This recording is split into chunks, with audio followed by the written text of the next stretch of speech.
Don't you stand there, you hear me? This is my house. This is my house, and you don't get to stand there. Okay, I wasn't sure that was an unenthusiastic pointing. Hey, what's up, motherfuckers? What's going on, everybody? Awesome talk. Welcome back. Season 2, Episode 11, May 20th, 2014. Yep. This is, we're one episode away from our Season 2 finale. I know what you're thinking. It's about time. Yeah. But we have got one fucking hell of a show tonight, don't we? This is what we've got going on. Okay, let's just break it down nice and slow. No, let's break it down semi-rapidly. Fast and violently. So like, just so we get the job Give me a before beat. he goes to sleep. Give me a beat. Okay. So, we have published author Buffy Hastings in the house LACKTIVATED tonight.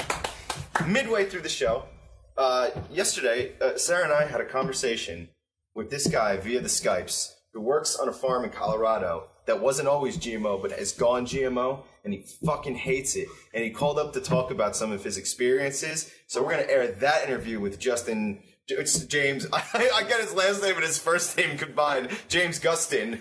I said Justin. Yeah. around the midway of the show. So, James Gustin. Let's go for James. Here's to the midway of the show. Yeah. I love that part. It is a pretty good part. And then when we usually go away. Gustin James. At the end of the show, we're playing a music video by somebody who you see all know in and the chat, Death Con. And his band, Physics of Demise, we're playing a music video for Physics of Demise. So that's going to be at the end of the show. And now I think it's probably a good idea that we also put our sponsor out there, Nevermore Designs. Okay, if you want one of these fine, handsome, awesome talk mugs. They are quite handsome. They will crack a skull. Yeah, they will. 2 beers at a time is perfect. 2 beers at a time. Clinky to that. I mean, that's what we consider a normal pace here at Awesome Talk. That's our normal. You have to scroll the chat down. If you drink one beer at a time, you're a pussy, obviously. Yeah. And don't. We're not from New Jersey. Exactly. Yes. Cross the balls. Too.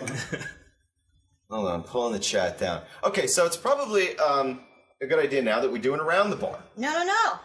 We don't have everyone here yet. You want to call him in first? Yes, indeed. Okay, all right. Well, so what we're going to do is we're going to call our favorite, Jacopo. Once we get him on, then we'll do it around the bar. We only know one. Okay. He's our favorite Jacopo. Best Jacopo. And that's not even his highest fucking name, compliment. too. So I don't even know. That's like a horrible compliment because it's not even his name. Well, it's the highest We one that we insist can on being give. ignorant Americans and calling him the wrong It's thing. close even enough. Knowing it's He the wrong can thing. deal. That's Joe Smith. Test. Hello. Jacopo, did we wake you up? No, of course you did. Are you drinking right now? I am not drinking. I was starting to think that I must really stop drinking. Have you started doing drugs? It has been a really tough week. Yesterday I came from this city to the city in which I study, driving after I had a sort of meeting with my rugby team. It was not a great idea. Today when I got into my car, You have a hangover. it smelled like Saddam Hussein's testicles. I have no idea what happened. I do have voice messages from you during that time period.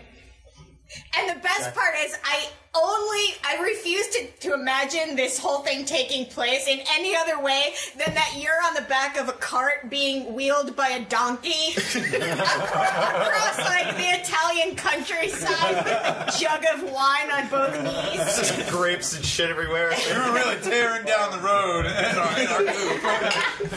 Our donkey coupe. Yes, our one mule powered. I think I will stop doing all the beautiful things that I do in my life because they are practically danger for myself. Everything, fucking shit from the beginning of the year. I have been enjoying my life, and now I am deaf. Oh yeah, his ears off. He can only hear us out of one ear. Oh yeah. Dude, if Stones was here and could only see us out of one eye, we'd only have half a show to 2 people. We'd almost have a whole one person. Yeah, we'd have exactly half of one person. How are you doing? We're doing. What about you? You look disgusting as always. Well, thank You're you. pretty gross. Thank you.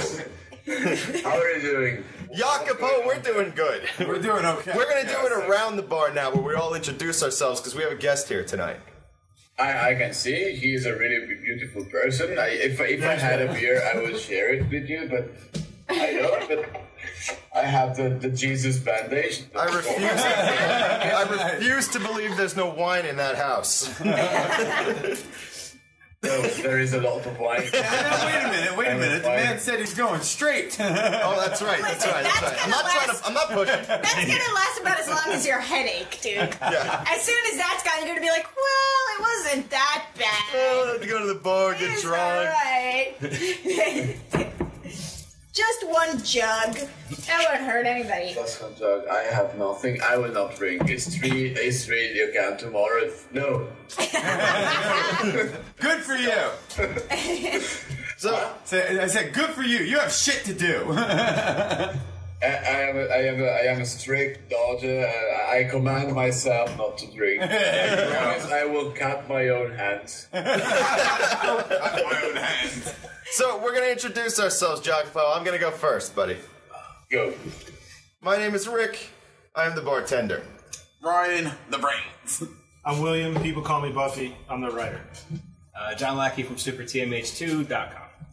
Sarah. And as always, late, trying to find my camera, it's Mr. Gigita. Mr. Gigita. And on the screen, On screen is Mr. Giacomo Pastelli, the dodger of Veneto and all the lands over the seas. Your I'm Majesty. pretty sure he has the best title, Yeah, he won. guys. he's got a good title. He wins. He's got a good title. Fucking Europeans. They're always doing everything better. I'd also like, you know what though? Now that I have everyone's attention, I want to point out that it is both Gegita's and Andrew's birthday this week. Wow. So I want to have a big happy birthday for you, gentlemen. It's actually Greg's birthday where Jacopo is. Oh yeah, where Jacopo is, Geggs is already celebrating his birthday. Yes. Yes, and here we are already older. Yes. It's true. It's younger on this side. Tante auguri. That is my language. Actually, it's not properly my language because it's Italian. Yes. And I have no idea if there's a Veneto formula for such an occasion. I will investigate. But now, please, have all my best wishes. Tanti auguri. You are beautiful. I'm gonna clap just because he was speaking a foreign language. All right. That sounded ethnic. You should start learning my language because you are going to be conquered. We are building our tanki. We are Conquered. bearing an arm. Dude, dude, you don't have to conquer me. I'm on your side. Yeah, we're on your army, dude. One day we're gonna get You never know until you don't display the San Marco flag, the Venice flag. I don't really know if you're No, friends. it's gotta be a flag with your face giving a thumbs up. I want somebody who had the charge to prepare a statue for me, I think. Okay, on Photoshop, it's you. What? On Photoshop, I'm already working on your marble statue. Marble? Yes. Yeah. Yes. For when you conquer. Yes. You will have wine flowing from your marble penis. Grapevines growing around the balls. We've already discussed this. You're holding a hammer. I don't know why. After the invasion, It better be a big hammer. Be sure to provide my statue a big penis, because you know that Mr. Berlusconi had this thing that he replaced all the dicks from the stages of his house because they were too small. and this is true. This is a fact. This happened. He's insane. That guy is fucking insane. So I would avoid Berlusconi. Right. No, exactly. Take the stick and take it out and replace it with a gigantic enormous. That's the worst thing I've ever heard. I didn't even got a job, right? Right? No, so what I need you to do. Here's what I need you to do. It'll just be a giant penis statue with a small Jacopo attached. He's hanging on like a ring, like a Prince Albert. You could make a statue, a penis statue, and that's it. It's Same thing, really. It's enough. Yeah. It's good. So the official statue of the Jacopo invasion will just be a huge marble penis. Huge dick. Super dick. A big dick that shoots wine at you. Oh my God! Perfect. Let's all go sit under the dick, everybody. With our mouths open. Jacopo, is the statue dick circumcised or nay? Nay! Why only one dick? Yeah, why stop at just one? Many That's what he A said. nation of cocks. Okay, Jacopo's t-shirts are gonna be his face with a thumbs up and underneath in quotations, why stop at just one dick? That was good. Wonderful, dear. Make me a walking target for every motherfucking Nazi I found. We'll all wear it, though. Which will lead me to some entertaining consequences. That's no problem. Whatever. Yeah. Christ. I can't wait for his invasion. Every household will get a Trojan donkey made out of wine bottles and Jesus band-aids. And because we're on his side on the ground floor of all this. Exactly. We get to ride the Trojan donkey. I expect a cushy title. Yep, I know, right? Good medical coverage. I'm Supreme Overseas General. Supreme Overseas General. Awesome. I was named that. I didn't give myself that title. Do you get a ship? But now you know who's brown to nose. Respect the general. Yeah, I'm done with that shit. He's going to ride the tank, the awesome tank with me, and you're going to stay out of it. You will get crushed under the treads. I'll run alongside. Like the infidel you are. Death Come wrote columns of dicks. Death to all That's kind of what I pictured, non-believers. like a Coliseum, but just dicks instead of columns. Hey, The Coliseum. Yes, that's exactly what I was thinking. The Caucaseum, yeah. I want to say hello to everybody in the chat room, by the way. We already got some people that we know. Spawn is in the house. Hello, chat room. Hello. Juicy, Deathcom. I saw the dead peasant in there Dead earlier. peasants in there, Dead peasants in absolutely. there. So, Jacopo, what's in your news recently? What's going on? That's a big deal. The news are really fun, really important. In a couple of days, we're going to have the election days for the European Parliament, which is the place in which we have been able to send all the most horrible motherfuckers from the Italian political scene.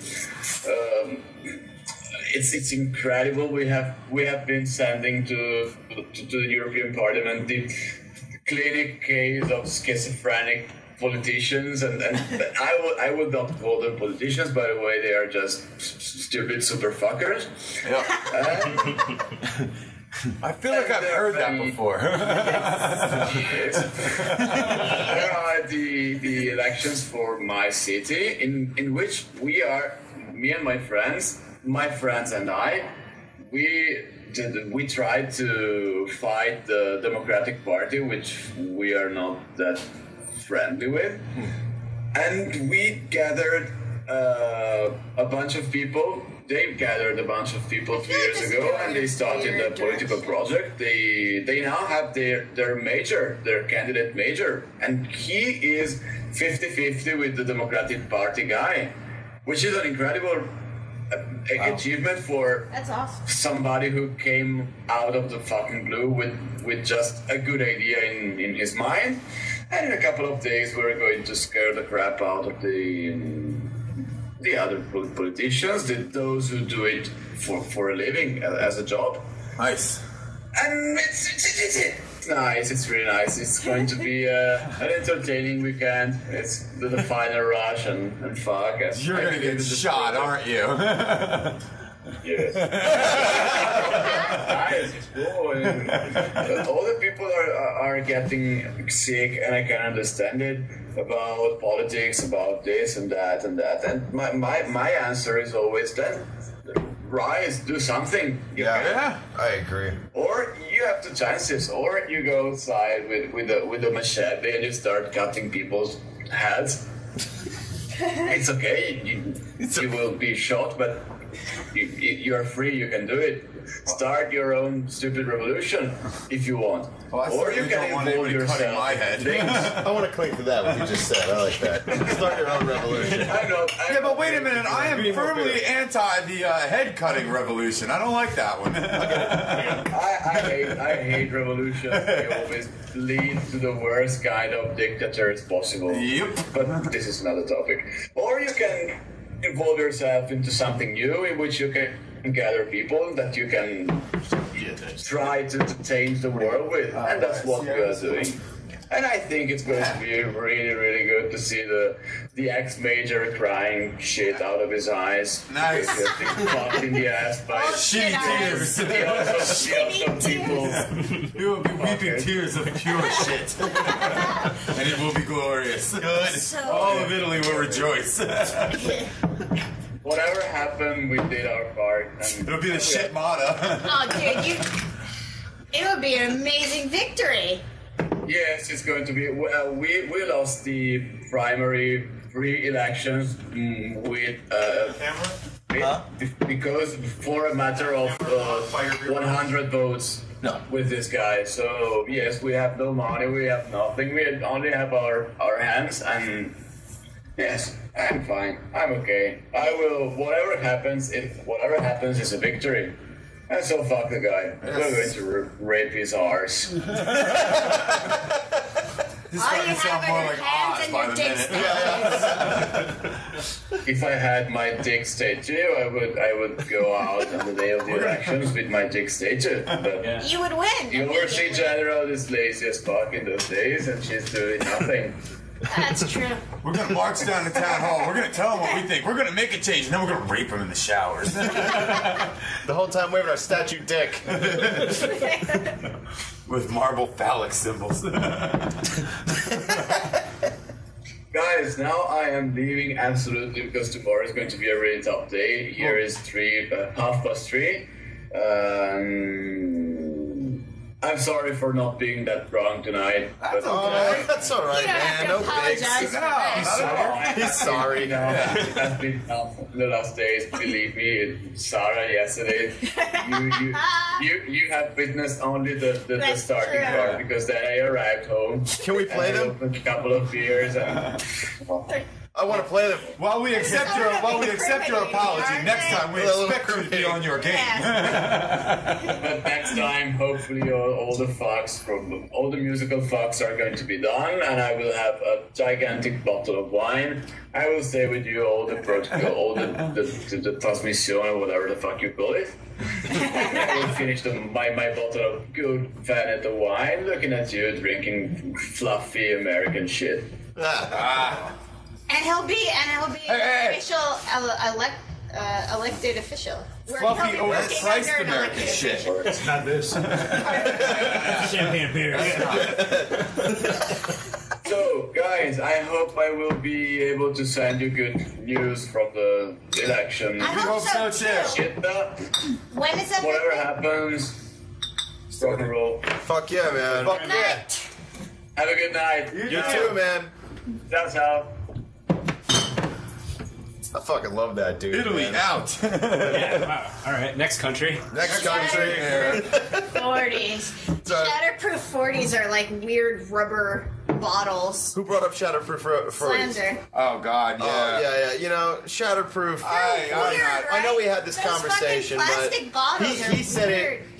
He said the right thing. He said, you know why that exists is because one too many crackheads took a 40 to the fucking face. Yeah. Like, It's like going to a baseball game, though. It's like the plastic bottle. I don't know. yeah, with the wide It mouth feels on weird. it. Yeah. Come on, I just want to drink a I beer. feel like I'm being told what I'm not allowed to do, and I don't like it. And you, Ryan, are not allowed to hit Why? anybody across the chin with a 40 bottle. Why, yes, but why are there not like? Well, then we should have like violent offender cards, you know? Like I want the glass 40. I have a clean fucking slate on my card. Okay. I'm actually on board You with can this have the idea. glass 40, but you like, fucking toothless crackhead Joe who's got like 5 on his punched on his ticket. No glass bottle for you, crackhead Joe. Yeah. You get the plastic. You should get a free one if you don't crack them over someone's face. We don't want another Yeah. incident with crackhead Willie happening again. How am I supposed to create rainbows in the ghetto if I can't smash glasses? I gotta let the light reflect off this. Can I just sit down there? But yeah, that's bullshit. That's It's true. a weird phenomenon. So we're all in agreement. All right. I think we're all in Plastic agreement. 40s are lame.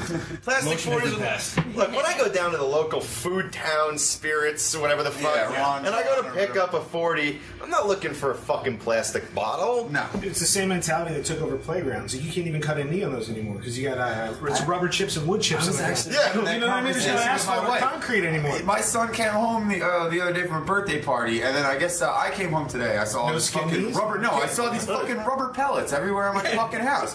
I'm like, what the fuck is this? And I call my wife, and I'm Somebody like, shoot a pellet gun in your I'm like, house. do we have fucking mice? Is this like mouse shit everywhere? Like, what is this? And she's like, oh no, it's from when he went to that birthday party and they played soccer the other day. They've got all that because they've got the rubber field. And so all the shit sticks to the bottom of their shoes, and he dumps it all over my floor. And I'm just like, oh, because heaven forbid he fucking skin a knee. You know, I used to fucking bust my knee every day on principle. Flying Yeah, no, I piranha. don't. Hey, Flying Piranha!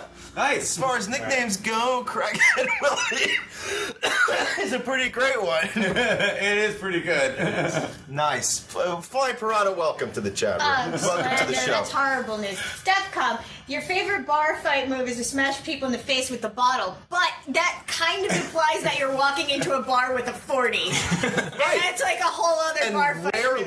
rarely do bars serve 40s. Yeah, that's. No, I went to- that has to be special like. breed of That is a real. No, I'm You sorry. know what that is? Remember I told you. I would move in if that happened. If you're getting into a 40 fight, you're in an abandoned house or a parking lot somewhere. There's this fucking, and there's Colorado people walking tonight, so this is a good story. Okay, there's this town in Colorado that's basically just factories, and it smells fucking terrible. And there's a neighborhood right next to it that is just a shitty place to live.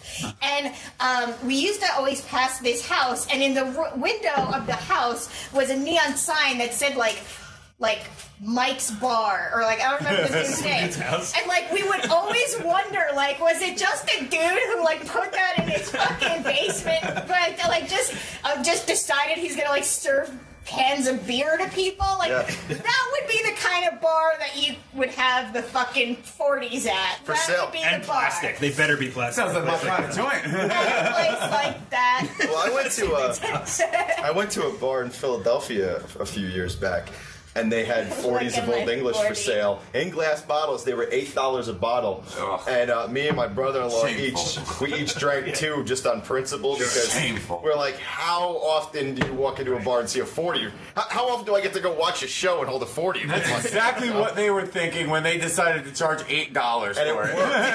It worked on me. They're like, And I they just savored. want to fucking drink a 40 in a fucking bar.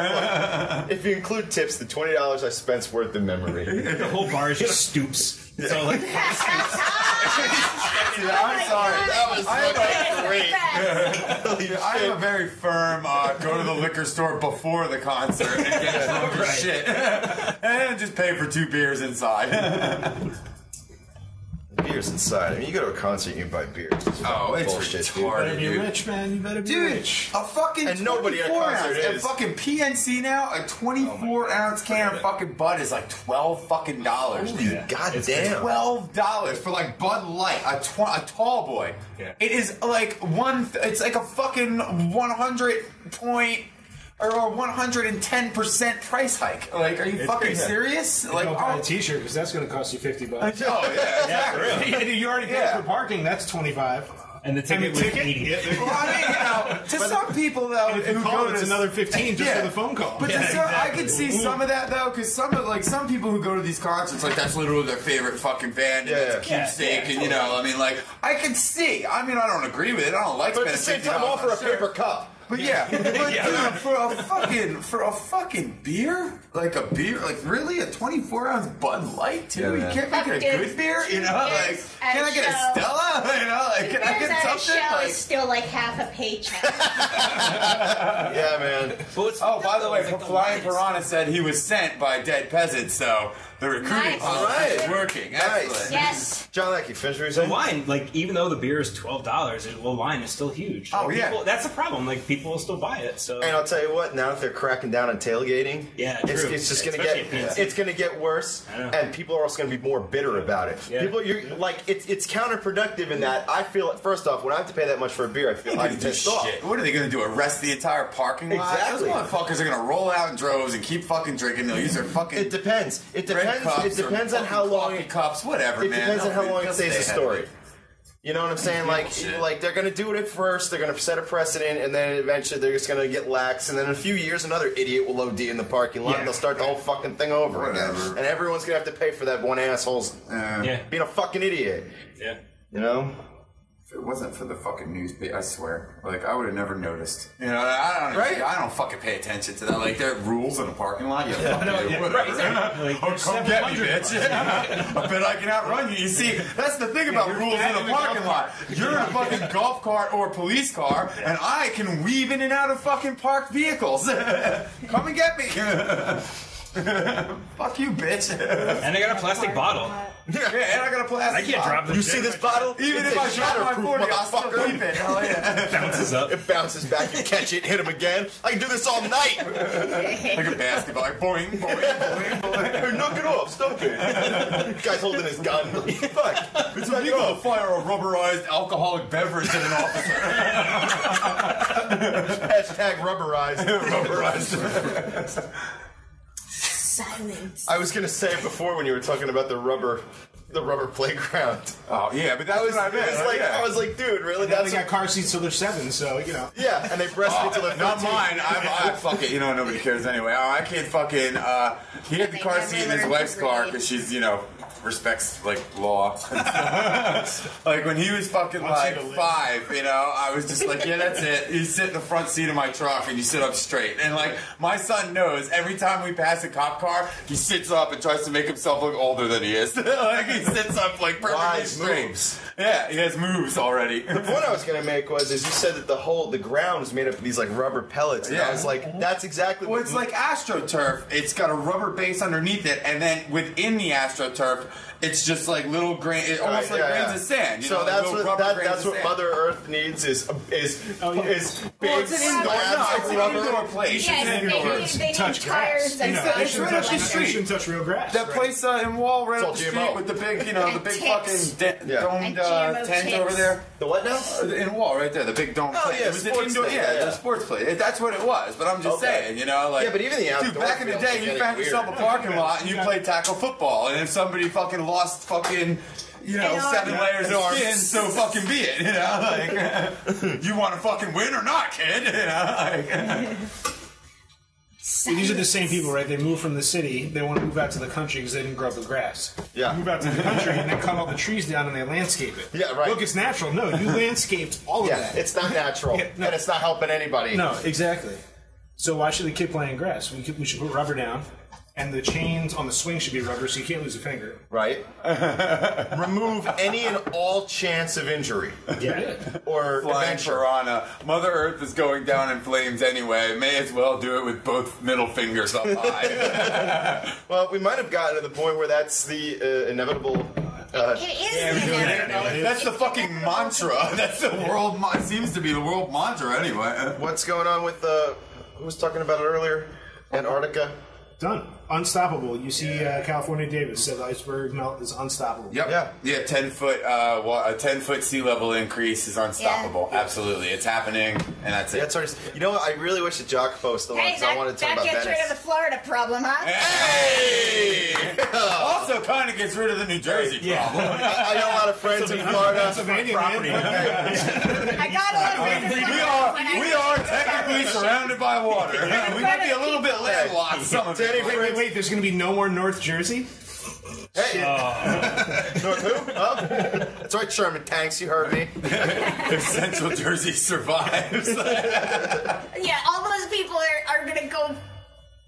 Yeah, I'm moving in here. They're not going to just sink. We're staying here in the studio where we work. Oh, did you see the, what was it? My mom read a National Geographic article or something about sea level rising and stuff, and they did like, projected images of like what New York City will look like and how flooded the island of New York will be, and it's just like ridiculous. Yeah, it's uninhabitable. You can't live in that. You know what I mean? Most of the United States can be. You'd have to redesign the entire fucking city, and I think we're a little late off the fucking start line as far as that goes. You know, I mean, fancy I don't believe the engineers have been working. Hold up, what's that?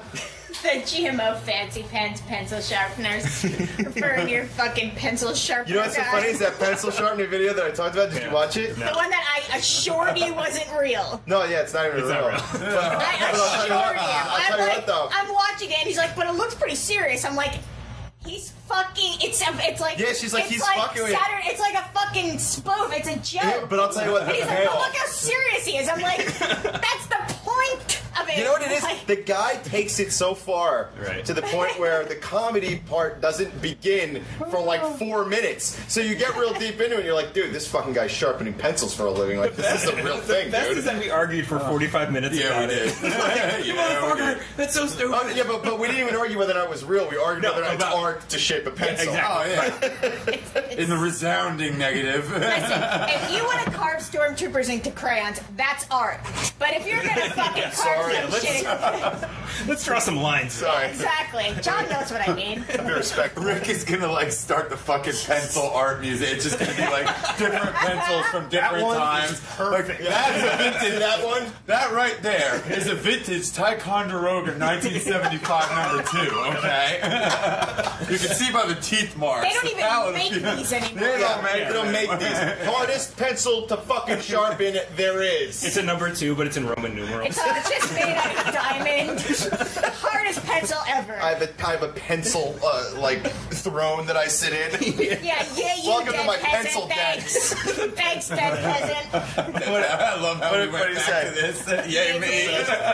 I love.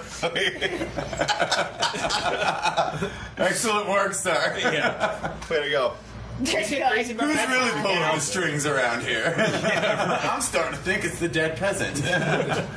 We've all been bad, Yeah, sir. we just read that about Pat Sajak a little while ago. Wait, Absolutely. can you repeat what the whole thing about Pat Sajak He said that global warming alarmists are unpatriotic racists. Really? Yeah. Wait, what? Wait, where is Pat this? Sajak said this. Yeah, he said, I was reading about it a little while ago, actually. And he said that global warming alarmists are unpatriotic racists. Not the guy from Wheel of Fortune. Say it ain't so. Against Ice. Well, he has to know what he's talking polar about. bears.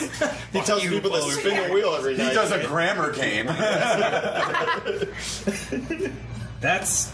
Pat Sajak was always a creeping hard. Yeah, he's Like a creep. almost as hard as Stones creeps. Like that. And that's a hard creeping. Dude, he creeps on every female on that show. For like 40 years he's done this. And Except Vanna. he's Vanna seems still- to be at a distance. He's like, little bitch. Yeah. I got women She's coming already on got the show. charges brought up on him. Actually, she was telling me. No, she wasn't telling me because Was I she? read it. Yeah, actually, we had dinner one time. It was great. She had a whole cow. She had and then some puked shit it to up. say. They used to go out for margaritas in between takes. I heard. Who? Yes, I read Vanna that. White? Yes. Yes. Okay. And So what, in between, and you load it, and then So come that's back, why they don't tank. talk now. Yeah. so God knows what that fucking guy said to her during that fucking shit. That's why they're always 20 feet apart. Or Like, Piranha, looking at a spinning wheel for 4,000 years of his life probably drove him nuts. That's a good I point. like him. It's like, how do you get? I mean, It's amazing because the auto lack of skill required to play that show, and yet people everywhere are like, wow. yeah. Oh, dude, Look at what they so did.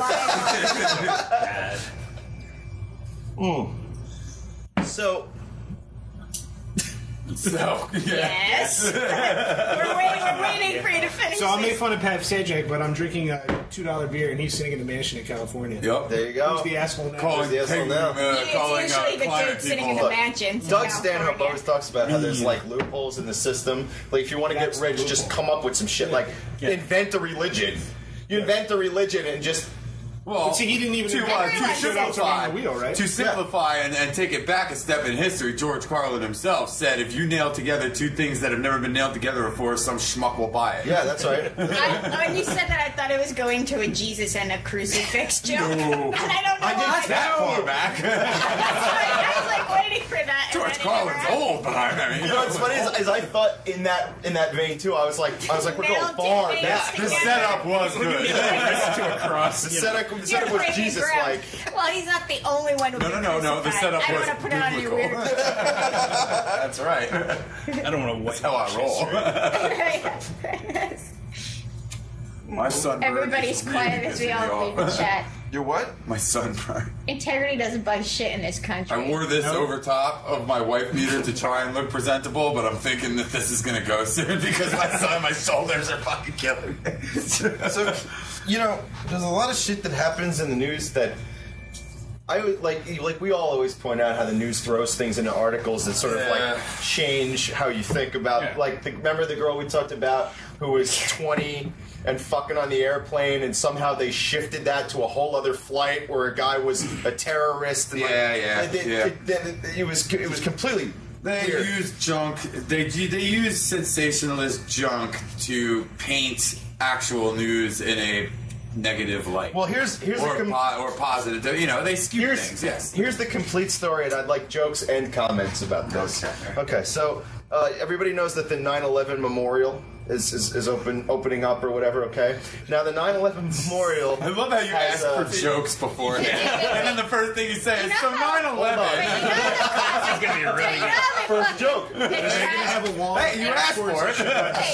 You know how like when you're in mid-sentence reading the chat and then it moves and it fucks you up? Yeah. Because that just happened, what I ended up reading was, what about the host of Family Feud? She gives handjobs because of excessive clapping. Like that's what just came together completely by accident. And my wife, Nice timing, chat. hashtag Vanna can't feel it when she gives a hand job because of excessive clapping.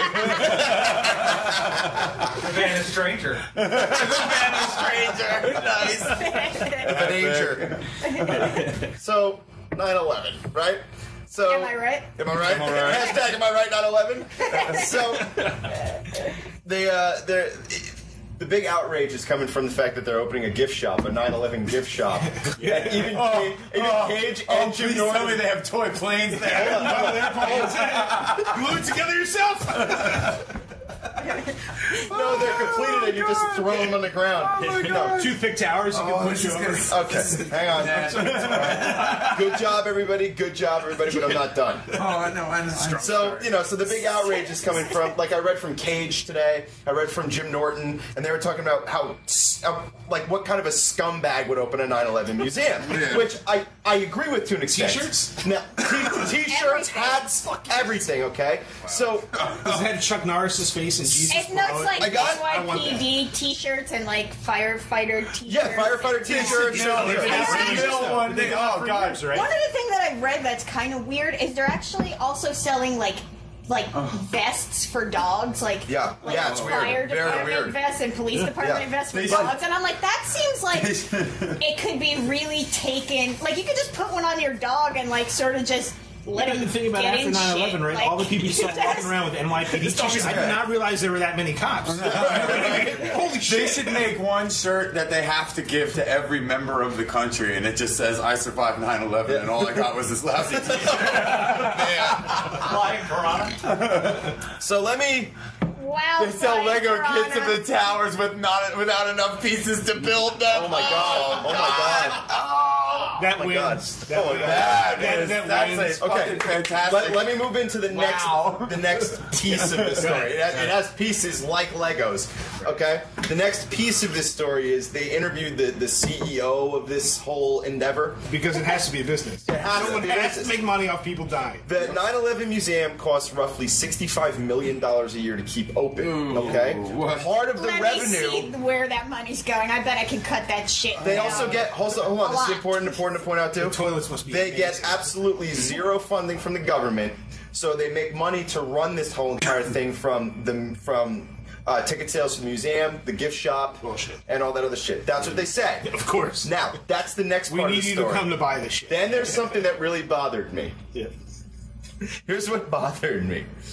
The CEO, Grassroots death dealers. the CEO then said, "This is America. If you don't like it, don't buy it." Okay.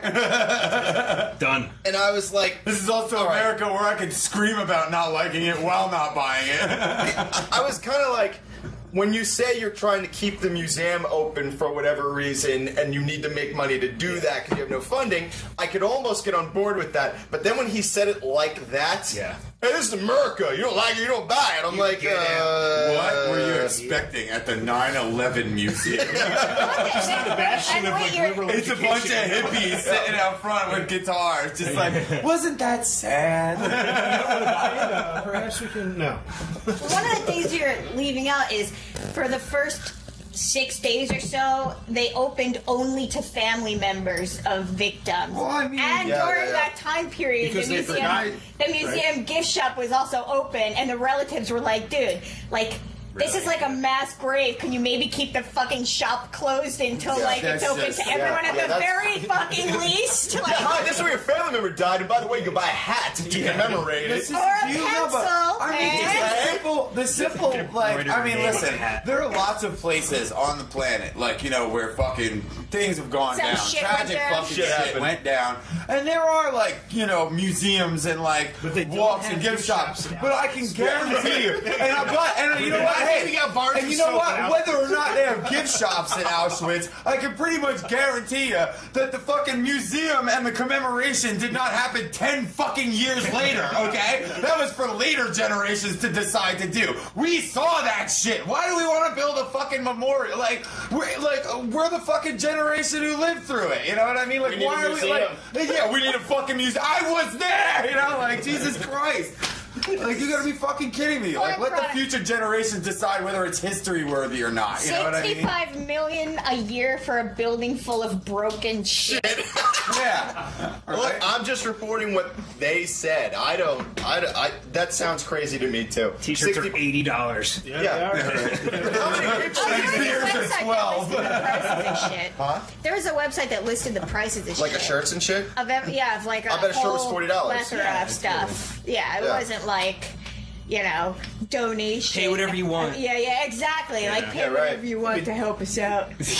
We've all lived through it. We all saw it. You billion. know, there's no more perfect representation of America right now than having a fucking gift shop. Yep. Yeah, Fucking gift shop. 9/11 site. Actually, Yeah. that's not When true. people If come to this they- country, if- I want them to see that and go, "Oh, that's right, I forgot." Oh, yeah, that's where you Wait, are. wait, no. Exactly. America. No, I belongs don't get there. on board with that until they open a McDonald's in the gift shop. They will. They will. And then I'm right there with Dude, you. there's probably already one across the street. I mean, Well, yeah, they're surrounded by They them. serve freedom fries there. Exactly. That's right.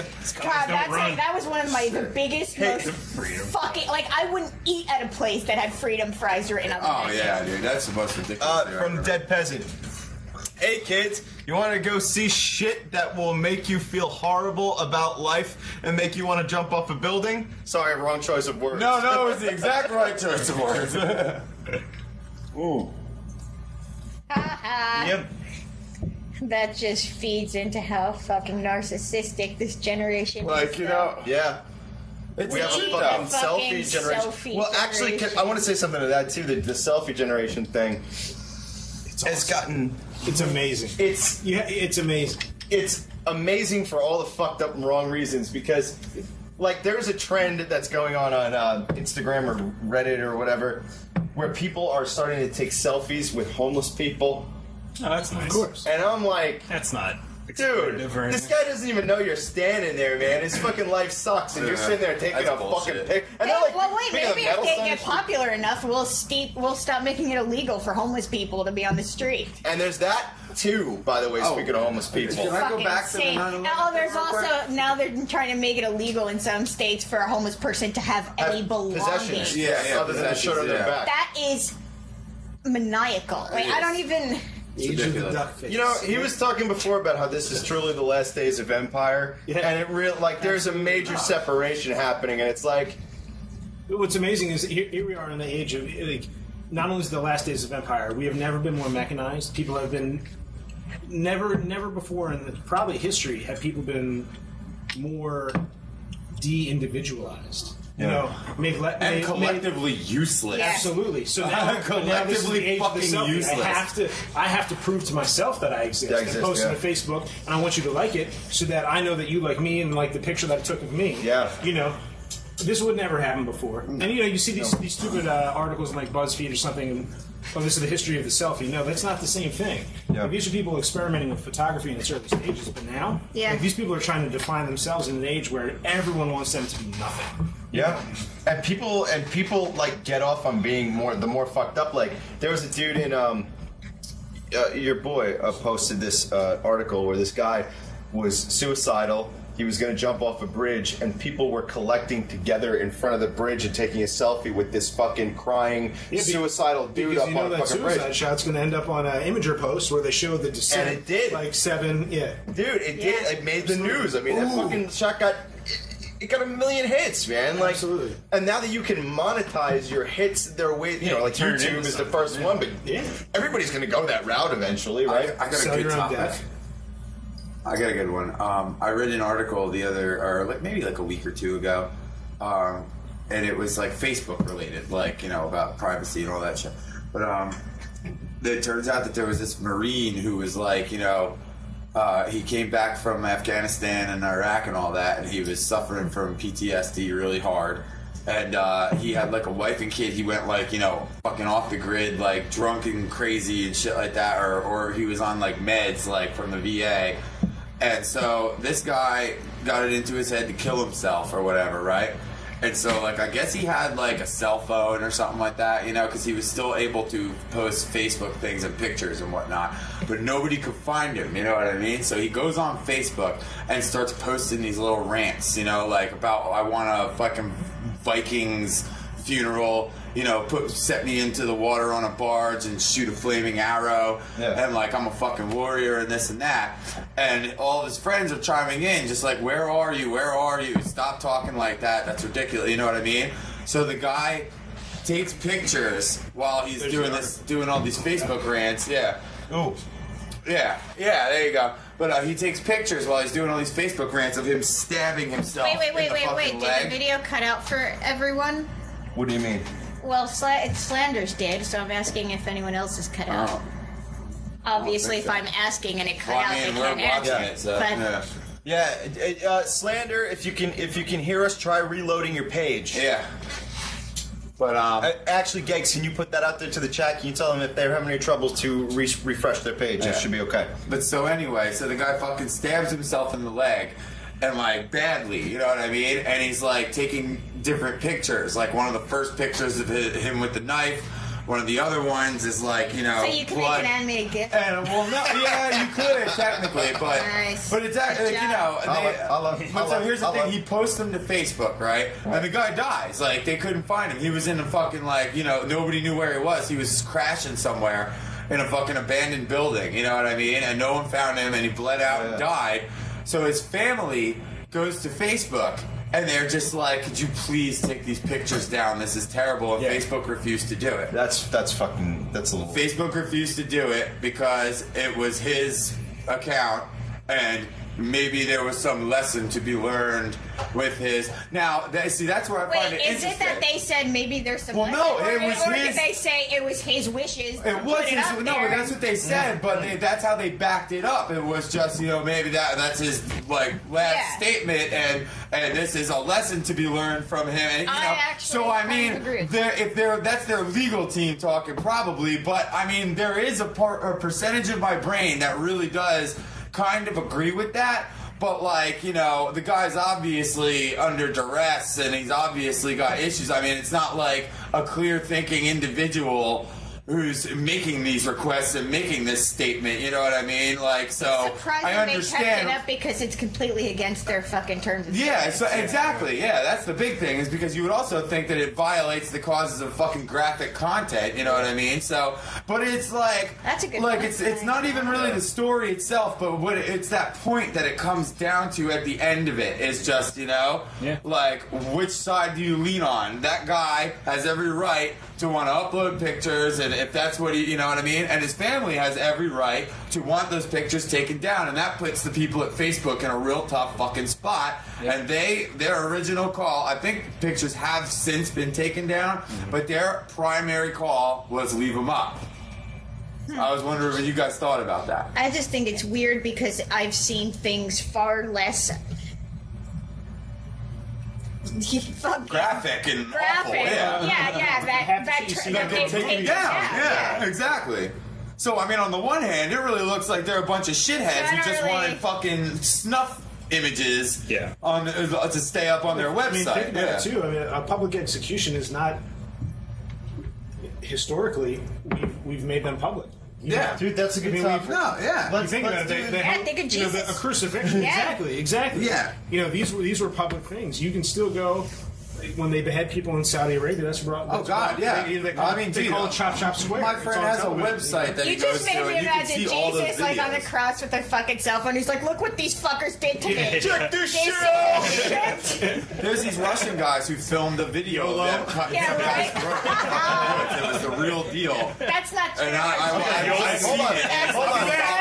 Everybody's got something to say about this. You want to do the 2 minutes? Dead Peasant. Dead Peasant. What's it say? Can you read it? Because I am very blind. You have to go up. Hold on, I'm trying now. Here we go. Right there. I make my living on YouTube, and there are also these fuckhole YouTubers that make videos where they give a homeless person old clothes while they film it. Then they upload the video and act like, oh, look at all the good things I do, and make thousands of dollars for this. Off this. Yeah. You know what? It's interesting because that's a really good point. There is a guy who, there's one dude specifically on YouTube that raises money for homeless people, and he actually got the guy cash to get him started. Successfully bought the guy a fucking house. Got the guy the guy ended up going out and getting a job. Wait, he didn't get the guy a house. He started for a fundraiser. A year. He got the guy a house for a year. He started a fundraiser, and the people that had seen the videos donated. But he was the one who first started that. But that's a really interesting point because when the guy gets 1 million hits on fucking YouTube, he's getting paid. But this is like the people that they're trained photographers. So they're hired by a newspaper to go cover the war in Iraq. So they cover it for the newspaper, and they take a bunch of photos on the side. They come home, and it's safe. They print a book. It's published by a major, publishing company. They put it out. It's a $60 hardcover. Right. It's war porn. It is.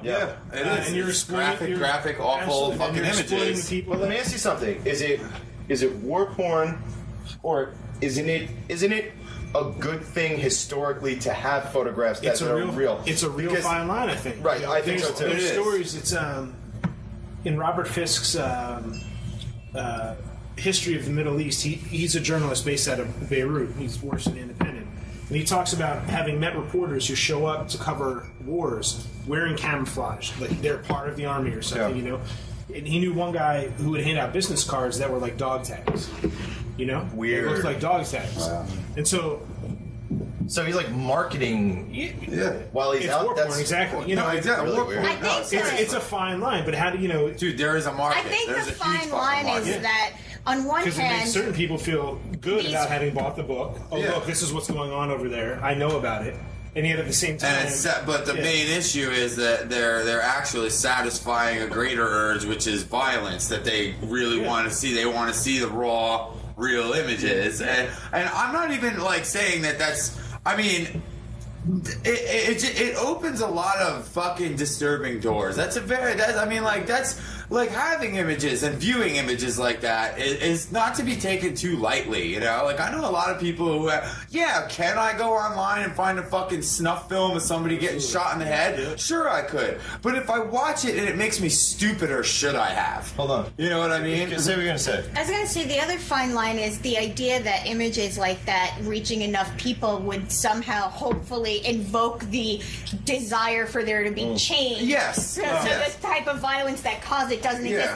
But then it crosses over to the other side of the desensitization. Because, like, in the past, after 9/11, I saw so many images on the news that I was like, we're not technically allowed to be. This is completely against the Geneva Convention. Why the fuck? Like, how is this being allowed? And it's because we got that whole fuck terrorist mentality, and we allowed it all of a sudden. What's against the Geneva Convention? It's showing the fucking, like, there were images on, like, even CNN stuff of, like, dead soldiers, dead fucking. Yeah. That's not allowed. Yeah. And then it started happening, and people after a while, they weren't like fucked up about it. They were used to it, and it just became another TV show. Wait, can you bump him in? You got. And then you have to bump fists. Boom, and then when you're done, you're gonna bump him in. You've got. He's like, I don't know about these silly. Well, look at the Vietnam. Well, no, look at the Vietnam War, right? You know, my parents' generation. A lot of those people would sit at home at night and they would watch the war on television because they wanted to see if their kids were going to die. The first televised war. Right? But so the lesson of that is the first Gulf War, which we all remember. Yep. You know, where you have embedded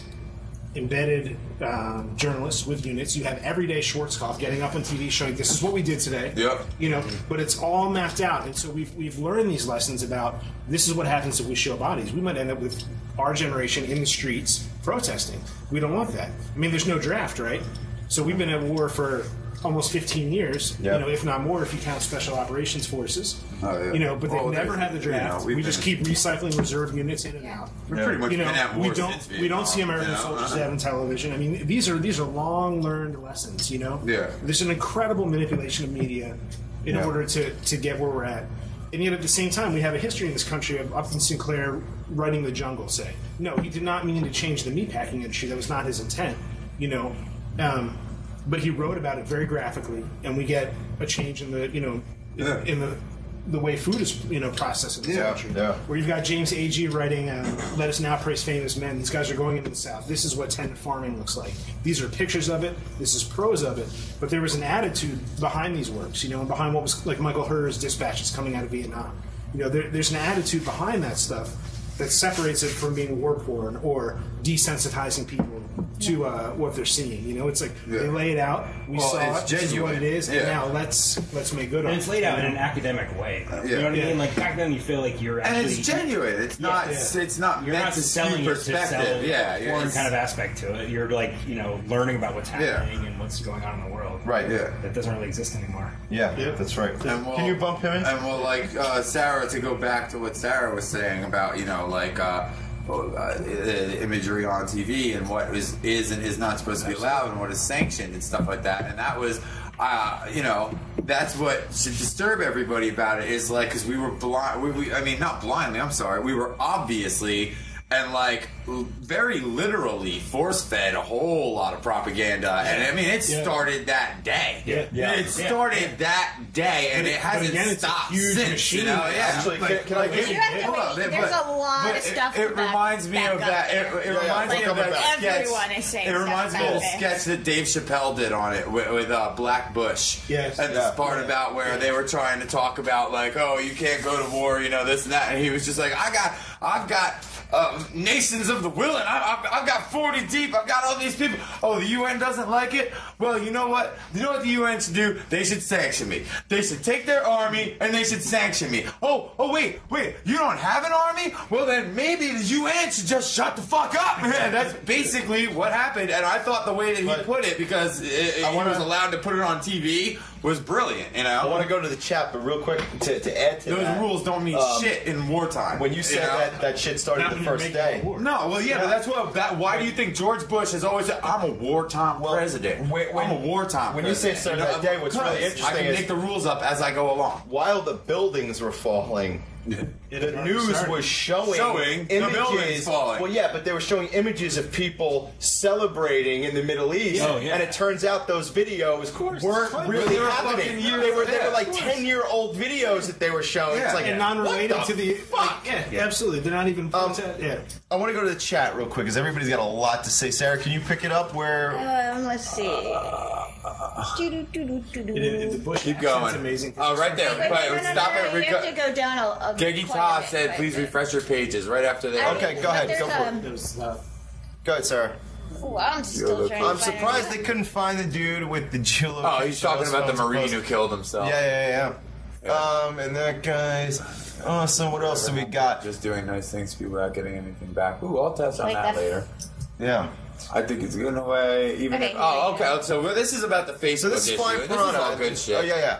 So he's talking about the I Facebook think it's issue. good in a way, even if the person doing it, just doing it to big themselves up. If it motivates someone else to go out and help someone, so be it. Yeah. Continue. Like the fuck that took pictures of the man about to get hit by a train in Queens and did nothing to help. Yeah. There's That's a fucked good up. one Actually, the let's other hear way. about Yeah. that one.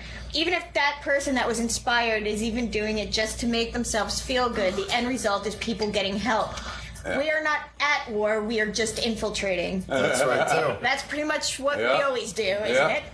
The control of information is out of their control. That's why net neutrality is a hot topic. Yes, true. Yeah, it's not a hot enough topic. No, I not agree at with all. that. Yeah. And taking shit over. They showed the celebrations, and then they showed the actual buildings falling on an infinite loop for days on end, just really digging that wound in there. Yeah. Now you can wear a T-shirt that says "Never Forget." Yeah. And then a couple days later, they started playing actual TV shows again with loops of the buildings falling at 15-minute intervals Like, can we laugh throughout the day. again? Yeah. And then the barrage of politicians who came out and started talking about 9/11, 9/11, it's buildings falling incredible, down, yeah. terrorism, explosions, 9/11. It's like, yeah, man, they really fucking beat us Oh, in the dude, face with that shit. the best fucking anything press related to come out of that whole thing is when Bush had the press conference, and instead of saying Osama bin Laden, he accidentally said Saddam Hussein by accident. Oh, yeah. Yeah, I was like, Jesus, really, dude? Yeah. Tip in the fucking head. Great poker face there, George. Listen, Yeah, right? listen, this is a great conversation. I don't have any aces. This is a great conversation. We're going to come back. We have, like I said, Sarah and I got to have this great conversation with this guy, James Gustin in Colorado. Our official man of the mountain. His Awesome Talks official man of the mountains. And the farm that he works on recently switched, or they're currently switching to GMO products. Oh, they've switched. And he's going to tell you exactly why that's fucked up. So it was really cool to get that insight from him because he's actually there In the process. Yes, Yeah, have we're fun going being through it, completely watching- terrified Oh, by well, no, this. more importantly to say is how you opened it. Not only that is he a part of that process, but he is from the original. Like, Yes, he did right. it naturally. He knows how to run a farm properly and serve you good food. Yeah, actually- and he is now going through the It's motions. actually more interesting that he was working on that farm before and after they were GMO because he talks a lot about what differences he has seen take place. Yeah, that's what I could imagine. Also in the surrounding environment Yes. with the wildlife with the as wildlife. well. It's Yeah. really It's great. really fucking All I'm terrifying. going to say is this interview is very interesting, and he talks about mutations and all kinds of shit that you just have to hear him say for yourself. You mean like the X-Men? Yes, well, not that cool. I like the X-Men. Fucked up mutations. But it's Got about like cows with fucking adamantium claws. it's about 25 minutes, and then we will be back here. We're going to move on. We're going to talk about some more shit with everybody here, our guest. Who's also here? Who's also He's here. also here. Thank goodness for that. And it might be awkward if he wasn't. so, Where the fuck am I? so check this shit out. Do me a favor, too. If you can hear us and we fuck something up, just tell us in the chat so we can fix it. Don't say that. We can always count on say it them like to that. tell us when we're fucking up. I know. They're all like, don't say Get your Now time. you're Hey, just riling them up. Spawn, we actually talk about robot bees in the interview. Yeah, we I talk bring it about up. it in the interview. That's You right. called that shit. Geggy Top, if you will.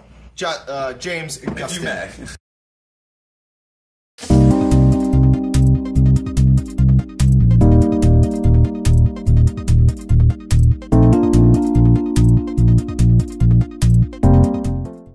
James Gustin, and he works on a farm And he is Awesome Talk's official man of the mountain. He's the official man of the mountains. Yes, that is what I have dubbed him.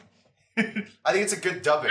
It is a great dubbing. He brings us news from the mountains. So he brings it down on tablets, stone tablets. Sarah, can you just tell the story again real quick about what sparked? Well, it was just that we had watched that special screening at GMO OMG, which I suggest if there's any special screenings in your area, you take the time to go and pay to see this movie because it is fucking worth it. For your own safety, it's worth it. And I was saying to Rick that James, who is an Awesome Talk watcher and longtime friend, would be the perfect person to talk to about this shit because he actually works on a farm every single fucking day of his life and probably knows quite a bit about how bad the situation is. Or maybe he doesn't think it's bad. I mean, I doubt he doesn't think it's bad, but, whatever his opinion is, it would be interesting because it's a first-hand account instead of just... It's always better to talk to somebody personally who's got their, boots on the ground, so to speak. Boots on the mountain. So James is calling us from the mountains of Colorado. That's right. Alfred Packer territory. I'm serious. He was in jail in the hometown of mine. Oh, that's where he was jailed. Did you ever see Cannibal the Musical? I fucking love that movie. Love Cannibal the Musical. Yes. I actually, I work on a farm that grows GMO alfalfa. So wow. I have seen firsthand how fucked up and stupid this shit is. I have a question about your alfalfa. I bet that's a line you've never heard before. Do you grow plants that don't reproduce where you have to rebuy the seeds every year because they're GMO? No. They regrow every year, but there's some weird shit that happens with them for sure. What do you mean by weird shit? Well, just to give a little background on the type of alfalfa we grow, what they do is they expose the plant itself to a chemical that causes tumors in the plant. And once the tumors develop, they inject the tumors with a virus that is resistant to a Roundup chemical. Yeah. Okay. Roundup is made by Monsanto, of course. So anyone who knows about viruses knows that it tricks the living organism into reproducing that strain of DNA. And basically it makes the plant resistant to one of the harshest chemicals on the face of the planet. Yeah. It's fucking disturbing. So the point of it is that the alfalfa will be able to resist the Roundup when you put it down to kill any weeds that want to kill the alfalfa. Exactly. And when you apply the chemical, you have to wear a special mask and you can't get it on your skin and all this other shit. And I'm thinking, why the fuck would anyone want to eat anything that just doesn't fucking make any sense to me? It sounds dangerous. Dude, if you have to wear a hazmat suit to get near the plant, I don't understand how it's safe to ingest it. You can't get it on your skin, but you can chew and swallow it. Yeah, that seems a little crazy. Yeah, that's the point I've been screaming about ever since my farm that I work on turned GMO. Like, why is this fucking safe? Explain to me how this is safe. If you have to wear a suit and a mask to apply the chemical to stop the fucking weeds from killing the plant, there are other ways to stop the weeds from fucking taking the water and killing the plants. It's ridiculous. I don't fucking like it. I don't understand it. And I think it's probably going to end up killing a lot of people, honestly. It's going to end up killing the planet. I mean, yeah. The Roundup at this point is like in all of the water. The runoff is disgusting. It's polluting everything. The ground, I mean... And in terms of killing people, I mean, GMOs have been mainstream now for about 15 years. So when you look at the increase of all different kinds of cancer, all these fucking weird illnesses that people are getting. I mean, you look at my father. I mean, my father died in 2012. He was a food addict. And he had kidney and liver failure simultaneously. But the one thing that I've been thinking about lately was years before that, he had a tumor on one of his eyes that was so bad that his eye needed to be removed. Now, we don't have a history of tumor and cancers in my family.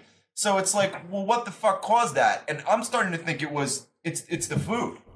Well, the food is a big part of it. I mean, it really is you are what you eat. It's absolutely that. I mean, I learned that because of having an illness, you know? But I don't think that most people in everyday life really think of food as medicine or food as what you need to put in your tank, metaphorically, in order to have yourself run the right way. Sure. It seemed like farmers that were once considered organic are almost being forced into becoming GMO farmers or basically losing their livelihood. Is that kind of why your farm turned GMO, or what was the reason? Why would anyone want to turn that way? Okay, so the deal with that is the GMO seed is actually cheaper. And it cuts down on man hours spent in the field because you're not out there doing weed control and all this other shit. So it's basically a money saving deal. So like if you plant your Roundup Ready fucking whatever you have, and then you spray it with fucking Roundup, you don't have to go out there and actually physically try and stop the weeds from taking over, which saves on man hours, which in turn saves on money. So I think it's all profit. But like you were saying, some of the organic farmers are being forced to go GMO, and that's because farms are usually surrounded by other farms. Yeah. And what's happening is the GMO seed is actually blowing from one farm to another, and pretty much just making all their organic crop not organic, so they can't have the organic label on it anymore. And actually the worst part about that I keep hearing about is that Monsanto is suing those farmers, even though sometimes they don't even know that some of the plants growing on their property are from their seeds, and they're getting sued for it and forced to pay for the seeds that they didn't even fucking. So basically you can just kind of walk past some dude's house and throw some shit down and then have that guy get in trouble when he didn't have any fucking clue at all that this shit, like, that's fucking nuts. Like, that is insane. That basically means you can force anyone into giving you money. Yeah. Yeah, exactly. And it's fucking stupid. I've been saying it ever since we started using this Roundup Ready alfalfa, which has been like 3 years. I've been very vocal about it. I fucking hate that we grow GMO alfalfa, because what we do with our alfalfa is we ship it all to California, to the same place. And it all goes to a dairy where it feeds milk cows. Ugh. So that means that anything that comes from those cows is then also GMO. Yeah. Exactly. And so the chain continues. Yeah, all the chemicals on the plant end up in the cow's stomach. And these fucking chemicals are hardcore, not to mention the virus and the fucking tumor-causing chemicals that they infest the seed with. So that ends up in the cow's stomach, which in turn ends up in the milk, which goes to the fucking family dinner table. And it scares the shit out of me. Yeah, it's the most horrifying, like... Yeah, and it happens in places where, I mean, but that's a good point, though, about the cows, because it pops up in places where I think people don't think about. Like, Whole Foods just publicly said that they're no longer going to carry Chobani yogurt anymore. And I love Chobani yogurt. And I thought Chobani yogurt was good shit. And they were like, they're not carrying it anymore because the cows from which they get the milk to make Chobani yogurt are fed on GMO grains. Yep. So the yogurt is GMO. Yep. You know, so, and that's the other thing, is that all natural label on your food doesn't mean shit. Yeah, all natural doesn't mean anything. It's not regulated under any circumstances. You can argue just about anything is natural if something made it. Yeah. Well. Exactly. That's the problem. I mean, the biggest thing that pisses me off is all organic foods that are made the right way are the ones who have the fucking labels. Yeah. Why? I mean, it's fucking, if it's really organic and natural, why are we labeling that instead of the shit that can kill you? Exactly. I've said all the time, it doesn't make any sense that the way that all farming, all agriculture, like 50 years ago, was organic by default. It didn't have to be labeled. You didn't even think about whether or not it was gonna fucking maybe give you cancer one day. It just was natural and organic because that's what farming was. And now the norm is the complete opposite. So we have to actually seek out the stuff that used to be normal. And that's completely insane. We have a special word for food that doesn't have pesticides in it. Yeah. That's crazy. We're supposed to have words for foods that will kill you, and the foods that are good for you should just be the foods that we're surrounded by. That should be the fucking norm. And it's not, and it's crazy. What do you see a difference in in the alfalfa plant itself before and after you went GMO? Oh yeah, definitely. I mean, the after we went GMO, the plants actually get a lot taller. They have a lot more flowers.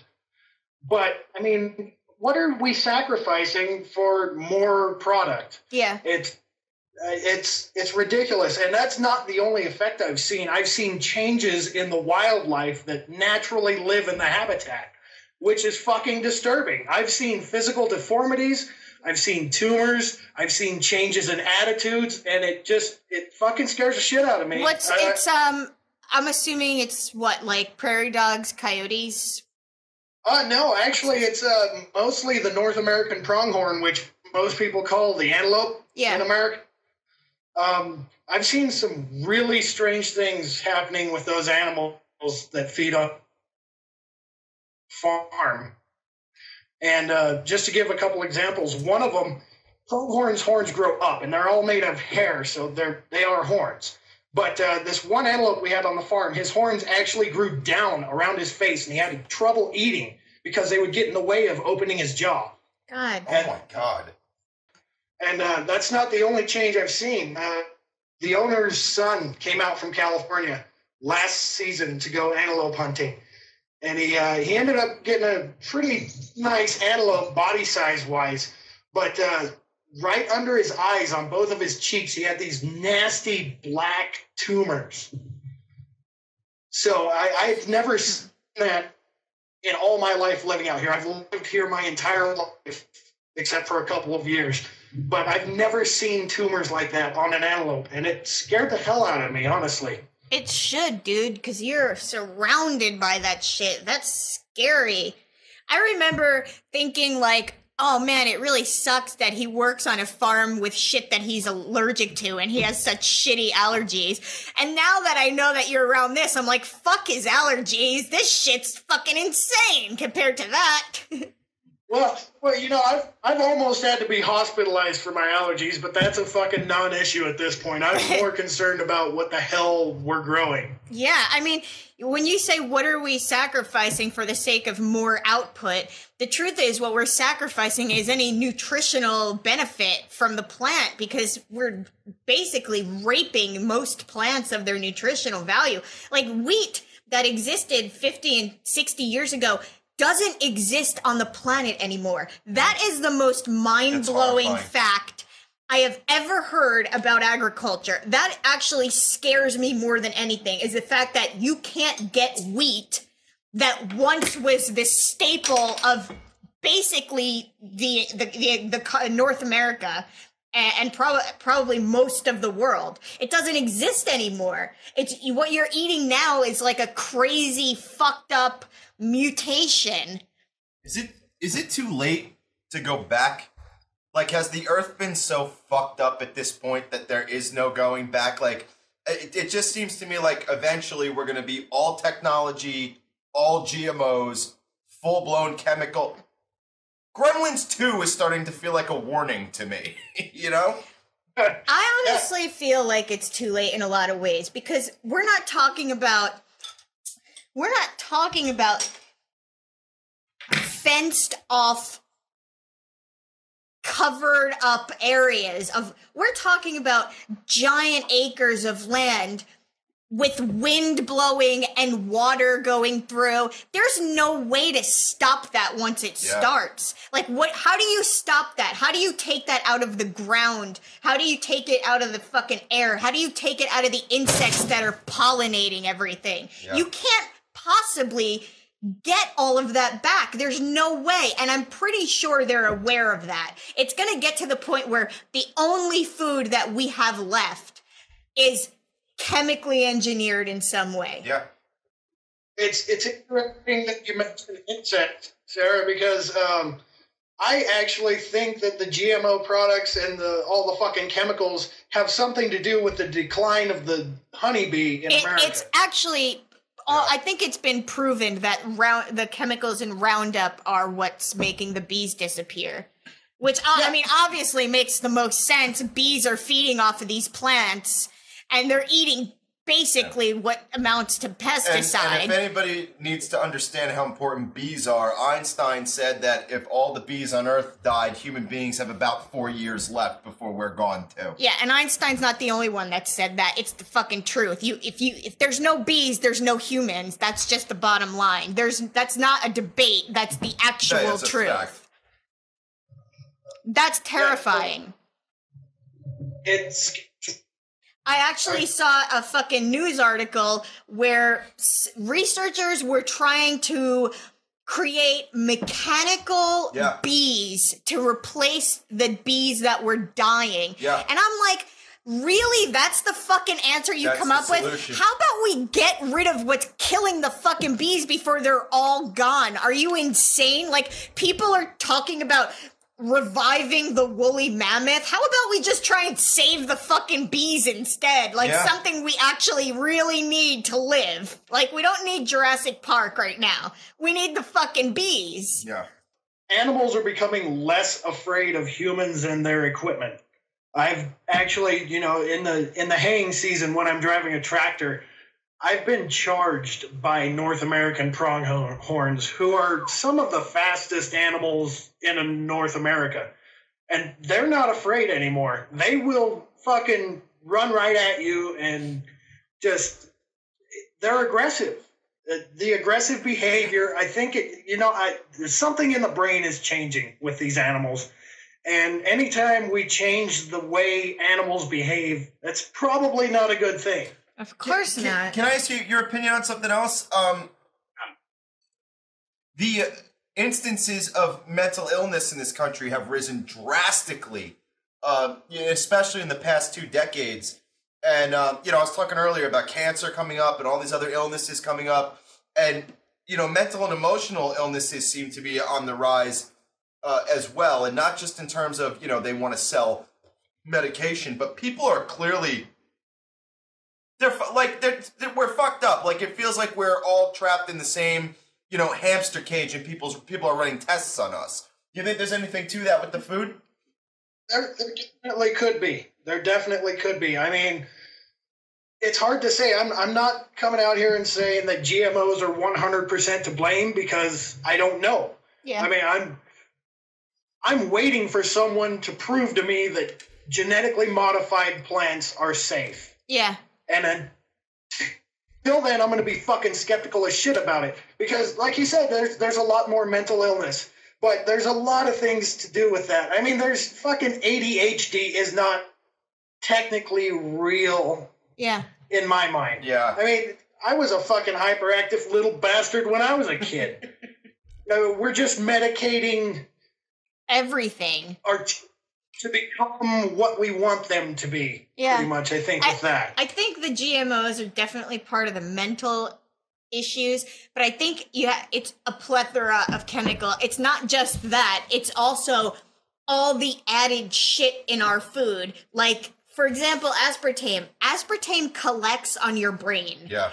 And it sits there. Yeah. Now, if you can imagine what that could do to you, I don't understand how anyone could ever ingest that shit. There's actually studies where, like, even Splenda, which people always say is like the safer one, there were studies done where rats were given different sugars, and they wouldn't even eat the Splenda. Yeah. It's like, it's just, people just don't even think like, oh, you know, like it's just a little bit, so it's not really going to affect me. And I always, whenever someone says that to me, I always say, if I give you a shot glass with gasoline, will you drink it? It's just a little bit. Like, what's the difference? See, when you're looking at the chemical and you're smelling the chemical, all of a sudden it becomes real. But when it's in the form of a hot dog or some shit like that, or a Dorito, people are they just don't fucking care. Okay, so I need to clarify a little bit. The Roundup you can go fucking buy at Walmart, that's not the same shit we're putting on the plants. Yeah. It's completely different. I the Roundup assumed you buy is just smelly water, pretty much. Can you talk a little bit about the Roundup you use? What we have to do is we have to get a water tank, and we have to actually mix 3 different chemicals inside the water tank and then hook it up to the fucking sprinkler, which will go around, you know, like fucking anybody's ever seen on a fucking movie about the mountains or whatever. But it'll go around, and we have to time it, and we have to shut it off at a certain point because you can't over-apply the chemical. If you over-apply the chemical, there's going to be a problem. Which fucking doesn't make any sense to begin with, but that's what we do. We mix like 5 gallons of these chemicals inside of a water tank, which mixes constantly, and we hook that up to the sprinkler. And that concerns me because all of these sprinklers have their own wells. So what's to fucking stop this chemical from going back into the sub underground? Of course, where the water that's is? exactly where It's fucking ridiculous. It's terrifying. Dude, the process you just described reminded me of when I read about the process of how the Nazis hooked up the gas chambers. Exactly. It sounds so similar that it's freaky. Welcome to 1984. That's pretty much it. Soylent Green, 1984. That's a fucking reality now. Don't let yourself be fooled. Oh, I'm not. It's gross. Yeah, it's bad. It's bad. So, why Roundup? What does Roundup do that makes life so much? Because I guess I have 2 questions. What is it that Roundup does that's worth this sacrifice, number 1, and number 2, how is Roundup affecting the earth and the soil and the water? Okay, so what Roundup does is it prevents any plant that's not Roundup ready, genetically modified, from growing. It will immediately kill germination of that plant unless it's been injected with a virus and caused to have tumors from this process that they go through. Doesn't that make nothing will grow except Roundup ready products? Doesn't that make you a bit curious? Doesn't that make you a bit curious as to whether or not we're slowly moving to a point where the only the only plant life that will exist will be plant life that was engineered by Monsanto? Yeah. Because what you just said is essentially what sounds like the beginning of owning all plant life. Yeah. Yeah, exactly. And your second question, I actually have an answer for that too, because once a farm goes GMO and once you start using Roundup ready products, you would literally have to stop growing anything there for 8 years before you can grow something that's not Roundup ready. That is so scary. That is like nuclear fallout scary kind of shit right there. Yeah, that's exactly what that's like. That's pretty much exactly what the fuck it would be like. Jesus Christ. And once these, I know that you have to wear special suits and masks to apply the chemicals. Are you ever allowed on the field without the protection? I mean, the problem with that is there's no one here or anywhere to regulate whether or not we actually follow these guidelines. So anybody can just walk out there. I mean, the farm I work on is huge. We have 32 fields, and each field is 1,600 square acres. So they're fucking gigantic, and nobody's out here trying to fucking make sure even the workers are safe, not to mention the people who are actually eating this shit. There's no regulation, period. Go ahead, your final word to the world. Grow your own fucking food. Yes, before it becomes illegal. And after it becomes illegal, secretly grow your own food. And they are fucking trying. They are trying. They are trying. That is even more terrifying. And by the way, they're coming after your fucking water next. Yep. So, all right, James, thank you very, very much for this. This has been very insightful, and this is going to be on tomorrow night, man. So, all right, guys, it's an honor to be on this show. I'm such a huge fan. Well, thank you very much, man. Thank you. Thank you. I don't know what else to say. That's really, really nice of you. So, hey, this is Awesome Talk. We're talking to James Gustin. And, dude, thank you very much for being here. Cookies, crackers, snack cakes, factory-baked goodness in every little bite. Cam, here we go. And we're back. Hey, what's going on? Hello. What's up, everybody? We're back. We're golden. We're golden. Just so you know. We really liked the activity in the chat room during the interview. That's positive. That was great. You guys are hitting on a lot of shit here. I know, yeah, dude. Everybody's dude, it's a good night. It's a good night. A lot of good conversation tonight. And that's awesome, dude. Spawn, control the food, control the people. I think that pretty much sums up what I've been reading on here. I know Andrew wants to Skype in. Should we let Andrew Skype in for a few minutes? I kind of figured that had to happen at some point, right? I'm sure I can get him up. I wish I had that picture instead. Yeah. What, the picture of you as Andrew? Yeah. It's so fucking amazing. Oh my god. That would be fucking hilarious, dude. Hey, Andrew, if you're watching. Oh, wait, no. Didn't he fucking say He said he lost his internet. That's why we don't have him on. Your finger was moving on that screen like a teenage girl. That was fast. Right. You might have written a movie by now. Thank you. Not the only way in which he's like a teenage girl. Imagine, that was serious. I also take a badass selfie. Smartphone shit. I was about to bring up your selfie prowess. Your car entered the selfie. Loud noises. Let's see. Yes. I wish everybody in the world could have seen that interview. What an eye-opener. Hey, DEF CON, with enough help, everyone in the world might just will see it. share the shit out of it. But I like this country scares the crap out of me. Playing with people's lives and well-being just for the goddamn profit. How fucking greedy.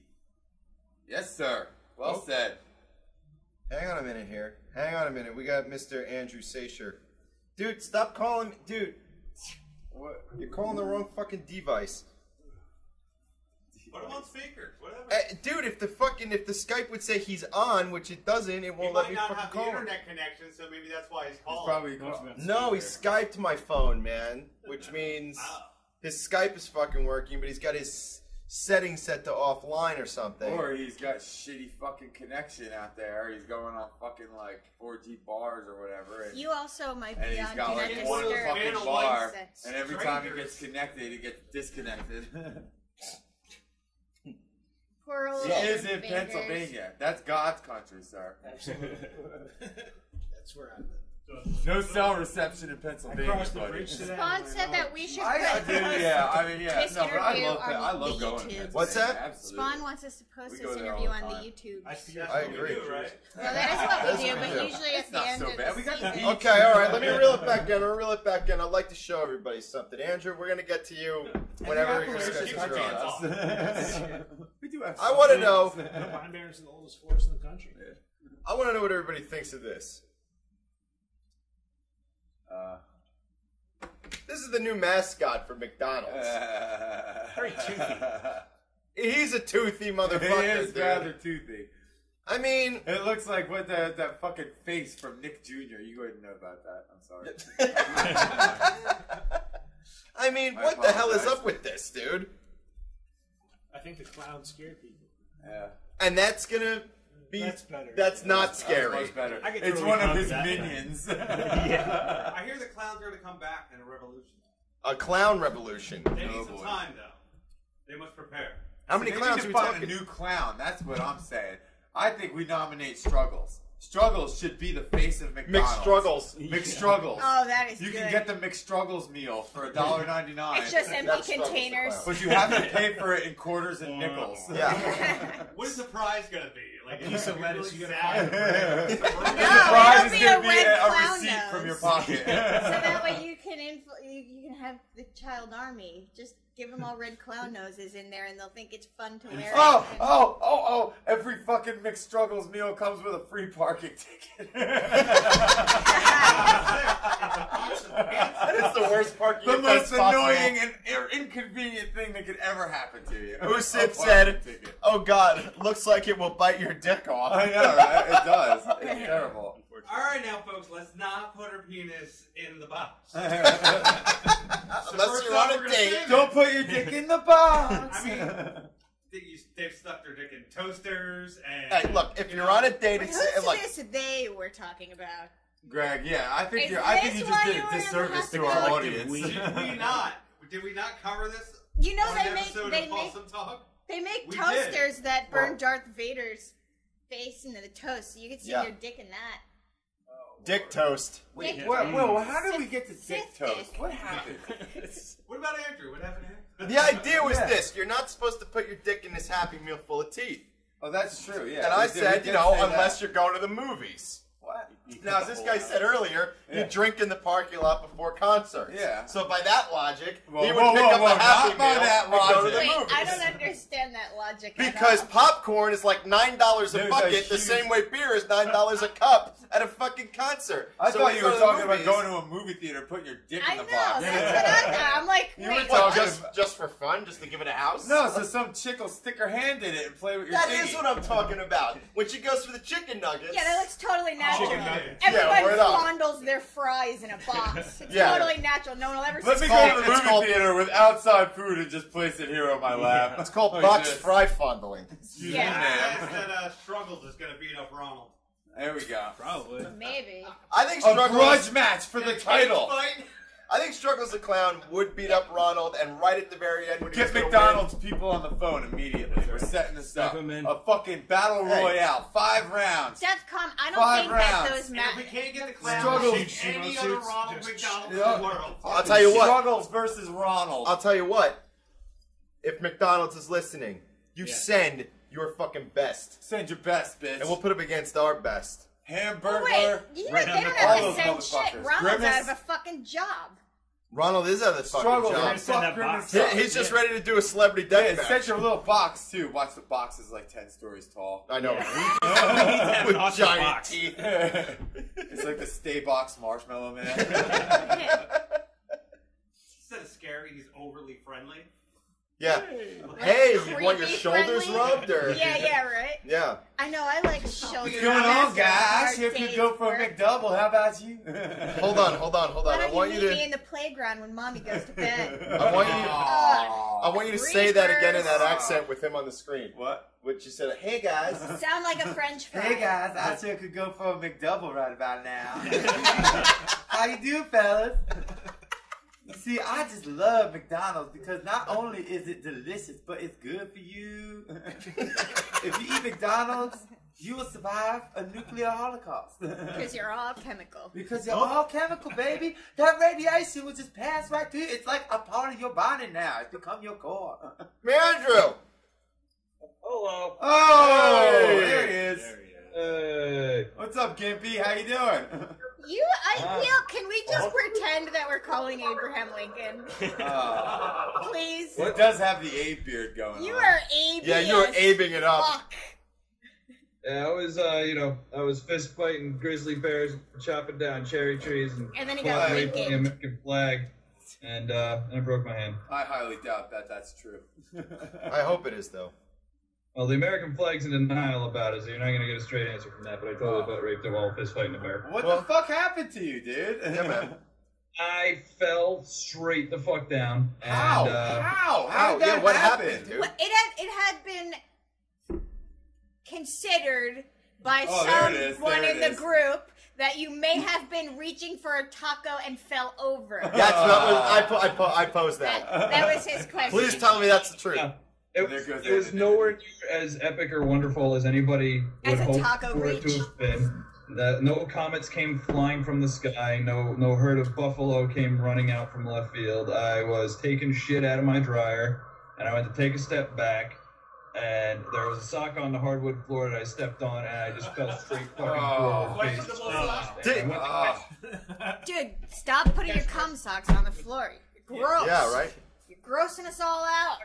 My handful of fucking dryer clothes, and now it's the fucking death sock, and I threw it out. Did you slip like cartoon banana peel style, where like you like went up from under you and you like froze in midair?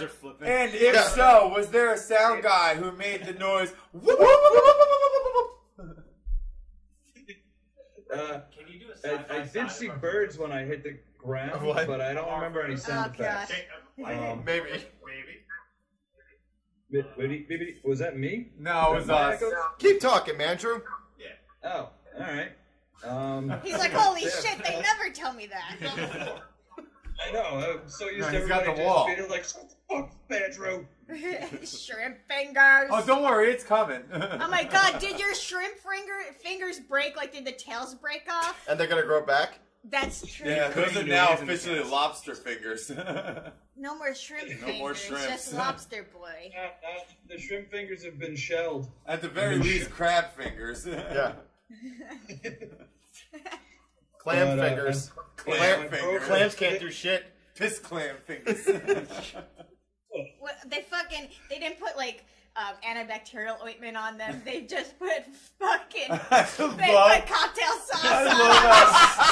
I love how you guys told him to talk and he hasn't gotten 5 words in since. It's like we're here. Go ahead, talk. It's like you never left. Oh, I know, it's great. I hate all of you. A few moments for me to remember that I hated you. So thanks for reminding me. Welcome. You're welcome. SuperTMH2.com. You're fine. Thanks. Appreciate it. He was just laughing. He was also talking shit about you on the break. Oh, yeah. He said you were shrimpy as fuck. Thanks. Yeah, I was supposed to be in the fucking chat room, and literally as the entry music started playing on Justin TV, my internet went away at this shitty hotel that I'm at.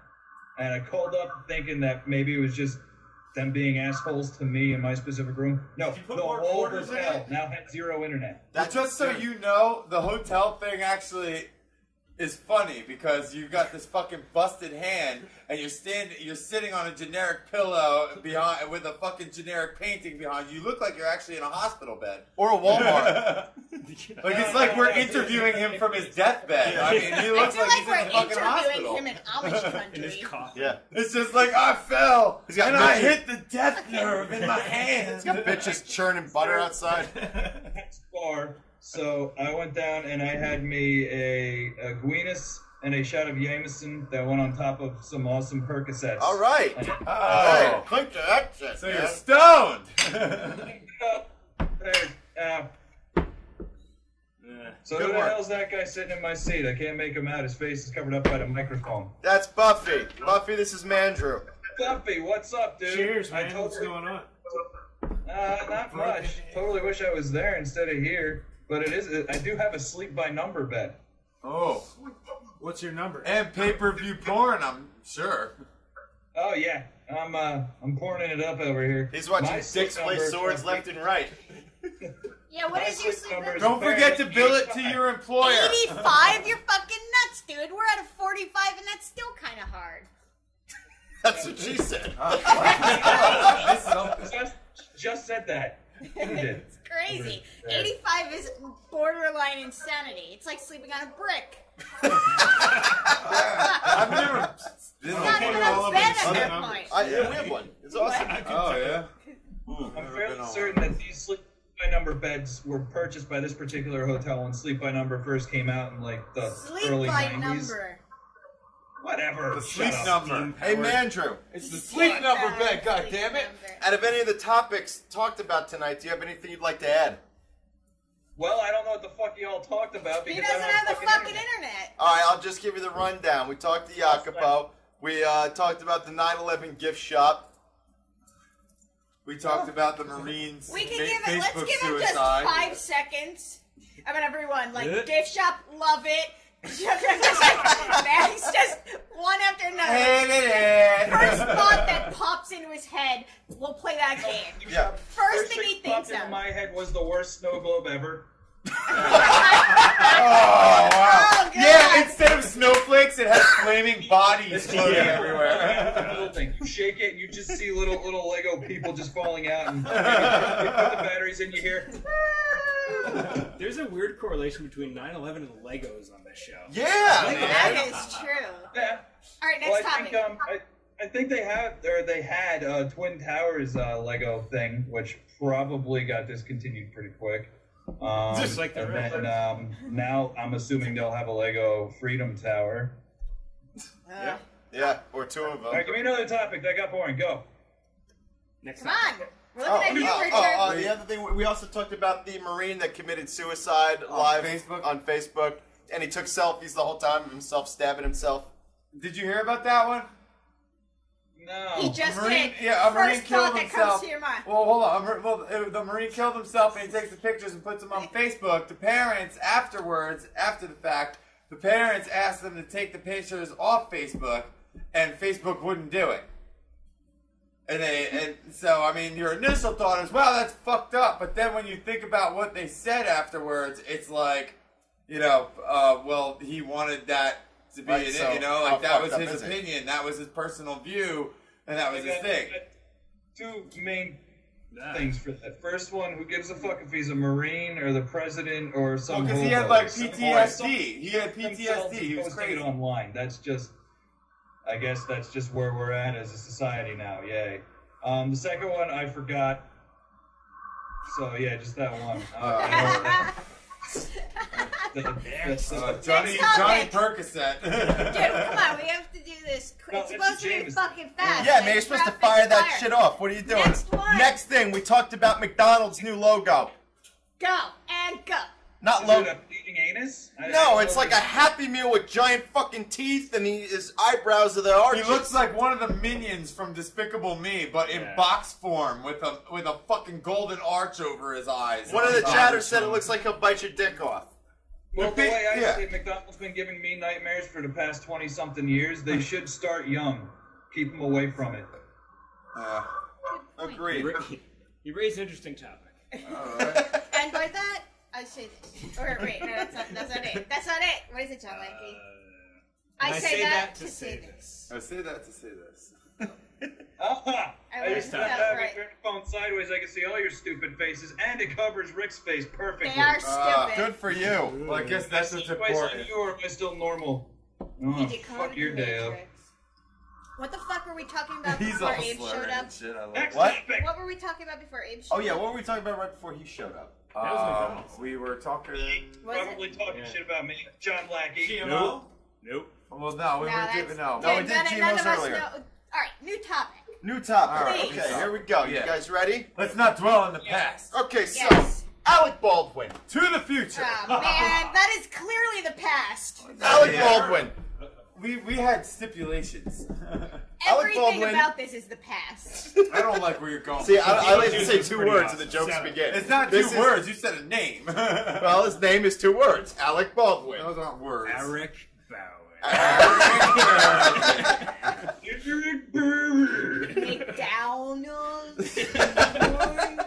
McDonald's. So Alec Baldwin. Okay. He Give me the gold. he's in New York, right? He's on his bicycle. Okay.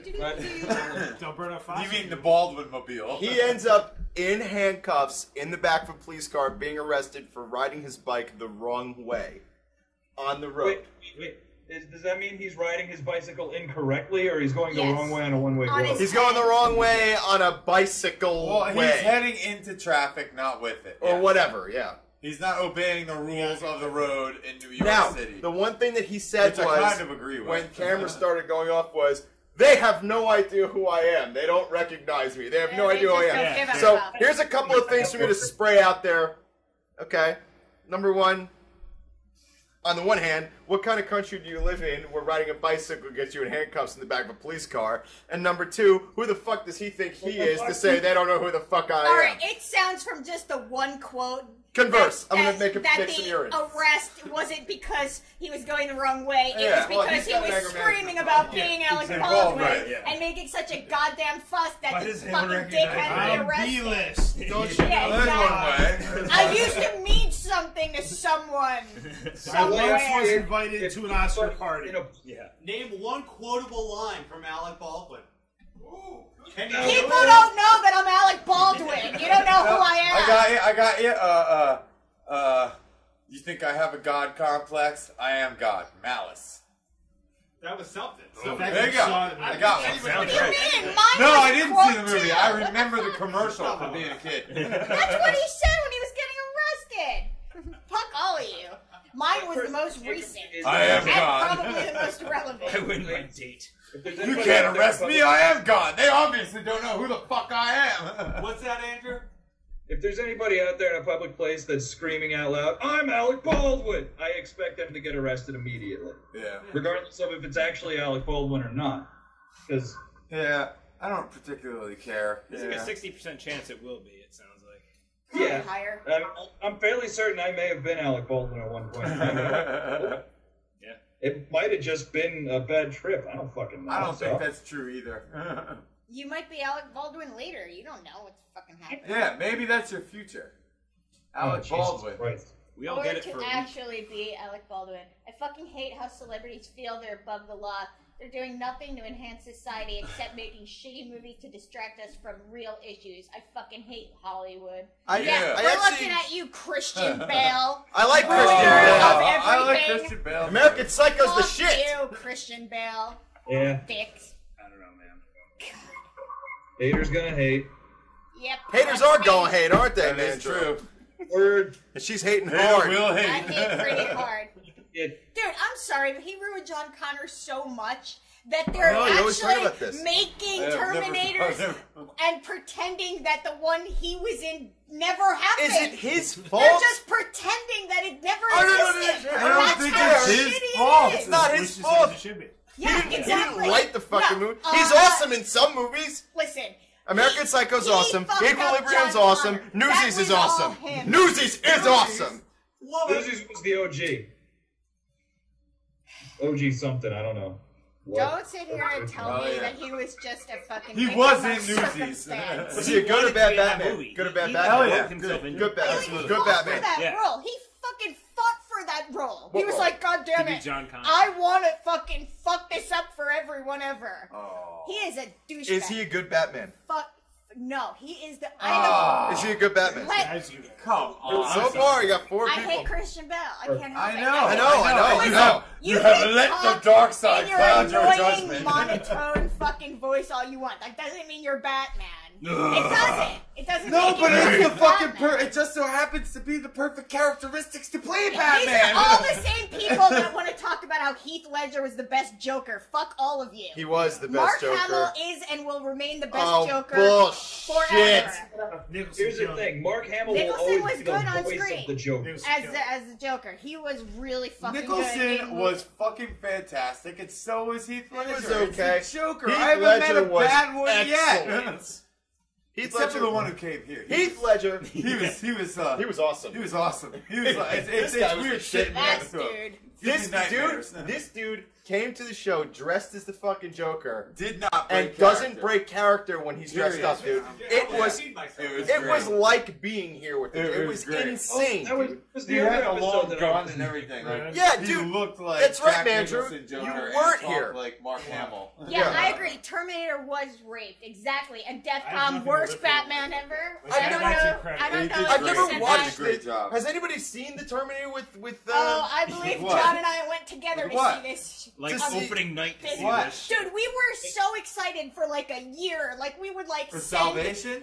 send like I didn't see articles Salvation. back and forth about it and like talk about how amazing I love it was Terminator. gonna I be. just didn't- I don't And we think- fucking I mean- sat there all excited when it started, and then we left just like utter disappointment. I can understand your hatred of that feeling. movie, but I don't see how it equates to the hatred of Christian Bale. That's all I'm saying. I understand your hatred of that movie. Okay, It was a stupid fights fucking movie. for the role, like a fucking role Yeah, that but is I mean, iconic. he's not Then releasing it the movie. murders the chance at the fans enjoying the next Terminator movie by being in it horribly. And then I didn't think it was. I thought he was okay. I mean, They should have got Eddie Furlong. I got a question to ask you. I mean, what are you comparing his acting capabilities to exactly in the Terminator series? I mean, let's face it, Arnold Schwarzenegger. No, I'm not. It's not his acting abilities. It's the actual character. John Connor is not who he is trying to be. He's That's pretty much not. Batman. He's not fucking It's John the same Connor. voice. That is not John Connor. Like John Connor was the reluctant hero who fought against the idea of being the leader. And that Christian Bale was just like, I'm gonna talk deep and fuck everything up. Oh Like, no, I know. I will make you a deal. No, but hold on before you say this. No, I just wanted to counter that statement. That's all. It's just that, and I agree with you. I totally agree with everything that you said. I just kind of, when I saw the movie, took it as this is the one who sent the one who they all talk about. You know, like at some point he stopped being the reluctant hero, and Christian Bale was brought in to play John Connor, the fucking general war hero, savior of humanity, the leader of the fucking revolution against not timid, I don't want to do this, John Connor. And I just took it at that. So I didn't think he did a terrible job. I just thought the movie was fucking shit written. You know, like I just thought it was dumb. It was shitting. It was I mean, like, well, you beat the first fucking two, and even the third one, like, the third one was campy because of the fucking overuse of effects. Yeah. But dude, the plot was solid. It was awesome. It was fucking awesome. Is that the one with Claire Danes? Yeah, you think it's gonna be stupid, and then you get to the last fucking half hour, and you're like, oh my god, here we go, you know? Nothing is Terminator 2. No, but they were all plot solid. The ending was that was the first. As much as everyone hates the third one, it has the best ending ever written period of all the Terminators. Of all fucking. It's the only one that it culminates. It's the Empire Strikes Back. It's just like the moment he realizes I'm in charge now, and it's like it's over. He just fucking fell into it. It was the realization that you can't stop Judgment Day. Period. It's coming, and every movie about that had been about stopping Judgment Day. In Terminator 3. They took what you thought was going to be a stereotypical Terminator movie, and at the end just completely mind-fucked you. Because they did the whole thing like they were going to stop Judgment Day again, and boom. Yeah, at the end it was just like, oh, guess what? No, fuck you. Everybody dies, Oh. Okay. Who else had something to say about that? You get an alternative future. I didn't either. I can't. I will tell you this. But I can't. I will watch Terminator Salvation if you watch Indiana Jones Crystal Skull. I will tell you this. I will save myself the suffering and you the suffering. Bullshit! And we will Don't not save watch me suffering. either of them. She refuses to see it, to which see I it get. because I don't want it to ruin I watched it. the greatness Yeah, that it's is. pretty terrible. It was the most terrible thing I've ever seen. No, but you know what, though? It's awful. It's for those of you who are going there it to made Howard get the your Duck jerk look like off good over cinema. Indiana Jones, it'll give you your fucking 30 minutes of solid Indiana Jones action. It's not solid. That's everything the problem about it after that is just awful. A nuclear bomb by getting into a Defcon refrigerator. says, I'm sorry, I like old school TV Joker, and I actually completely forgot, but he's right. That pretty good fucking Joker. Yeah, old school TV Joker was good. Dude, but Heath Ledger was like fucking. Watching Heath Ledger was like watching somebody who was really actually insane. He reinvented the character, and, like, and he did a good job. You watched him and had it didn't even occur to you that was Heath Ledger. Like that's the sign of a good actor. actor. What was the great part about that? You were rooting for him. Just like you were kind of rooting for Jack Nicholson in the one with him and Michael Keaton. Are you rooting for him, or are you just rooting for him to be on screen as often as possible? But no, character-wise, in the movie, you know he's gonna lose because it's a Batman movie. You know what I mean? And you know where. But dude, the performance captivates you to the point where you find yourself like, I can't wait to see what he does next. Yeah. You know, you get sucked He's kind of like and he did it. He did it. Jack Nicholson did it. Mark Hamill has done it through animation for forever, and I love him for it. And Heath fucking Ledger did it too.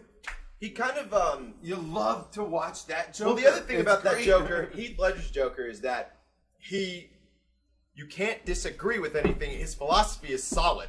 It's sound, and it kind of it makes me think of Magneto. Yeah, his logic is sound. Yeah. You know, he's like, this war is coming whether you fucking like it or not. Neither we win or we lose. So decide what side you're on. Yeah. And that's the Joker. It's absolute. It's just, no, I'm here. This is what I'm doing, and I know exactly what you're gonna do too. You know what I mean? Like you know. That's why everybody kind of respects the Joker. It's one of the fucking campiest characters ever, but it's, dude, the madness inside the method is what makes Not you as love the campy Joker. as Man-Bat. Yeah, true. Very true. Oh, I'm sure we can find more campy, but... Oh, there's way campier. Talking about cinematic things, has anybody seen the new Godzilla movie yet? No, not yet. It was awesome. Was it as awesome as I'd hoped? Yes, it was really good. It is glorious. I was talking with another friend of mine, and apparently his coworker said that Godzilla looked fat, and there's an actual ongoing thing. I've actually found some. When did this become sexier than this? I'm like, I thought he looked fucking badass. Yeah, he did. Yeah. That movie was way better than it had to be. You know what I mean? I walked out thinking, like, they actually put, like, some work into it. It's a dinosaur dragon. Was Bryan Cranston really good in it? He was awesome. Oh, he was awesome. Bryan Cranston is the shit. I know, right? He did such a better job than Christian Bale would have done, definitely. I don't even have to see it to know it. Did you hear that in the Breaking Bad DVDs, when they release them, they're going to do an alternate ending where he wakes up in the protection agency and he's Malcolm the Middle? I already saw it. Yeah, that's it's a YouTube video. Yeah, that's You fucking didn't- awesome. Yeah, it's a YouTube video. No, I didn't see it. Yeah, it's out there already. It's on He looks YouTube. over the side. It was out like a week after the show ended.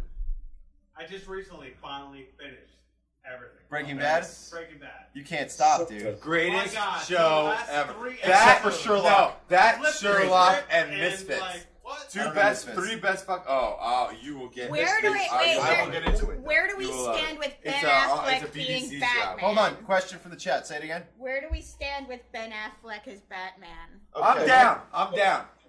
The one picture Hey, that dude, I saw the that fucking got leaked by the screenshot, director, yeah. I thought looked fucking awesome.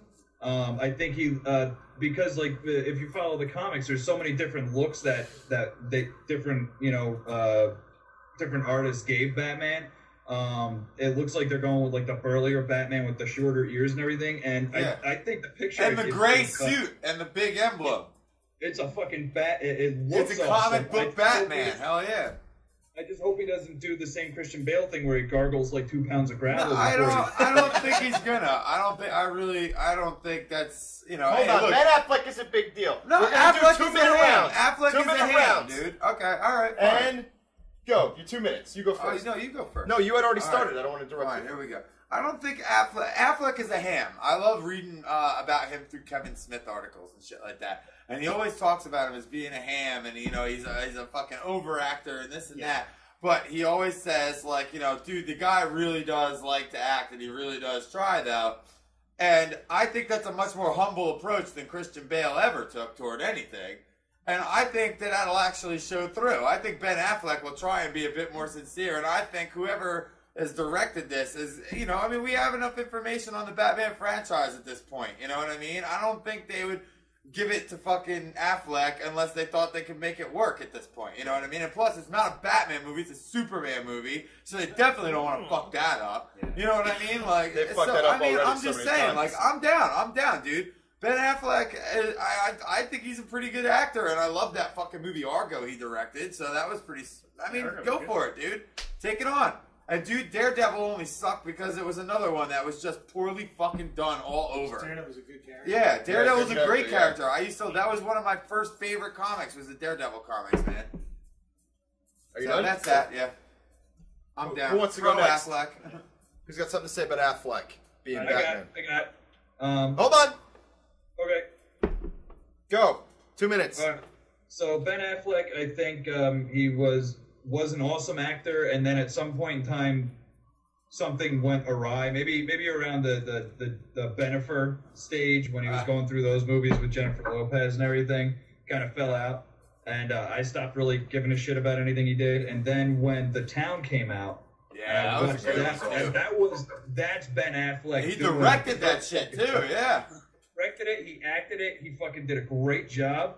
And that totally brought back my mad specs for the man. So I'm really looking forward to seeing him fucking kick ass and take names. And I'm pumped.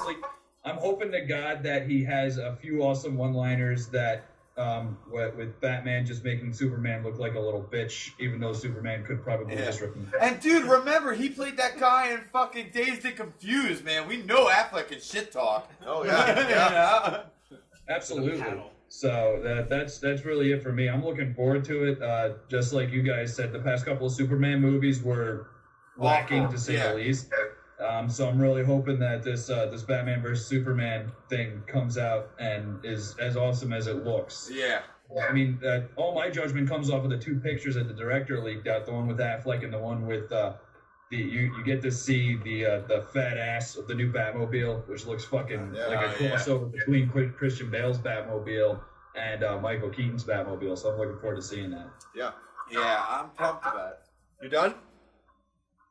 I got more time. I can start You got 20 seconds. It's got to be about Affleck, though. That's all I got. That's all I got. Okay. Is he in bed next to you? He does that kind of thing. All right, who's up next? Can't take it out around the light, can you? Who wants to go next? Anybody? I'll go. Okay. I don't know if I have 2 minutes worth. But Go. That's okay. My biggest concern is that they're gonna do another. I don't think they're gonna because it's a Superman movie. But if they did another origin story of Batman, because I'm just so the whole Spider-Man thing really rubbed me the wrong way. Where it's like we do them every year. Yeah. We just reboot the whole thing, tell the whole same story. Yeah, so all weird. Over again. So that was my only concern with that when I heard Batman was gonna be in something again. Was like, please don't tell me how he became Batman.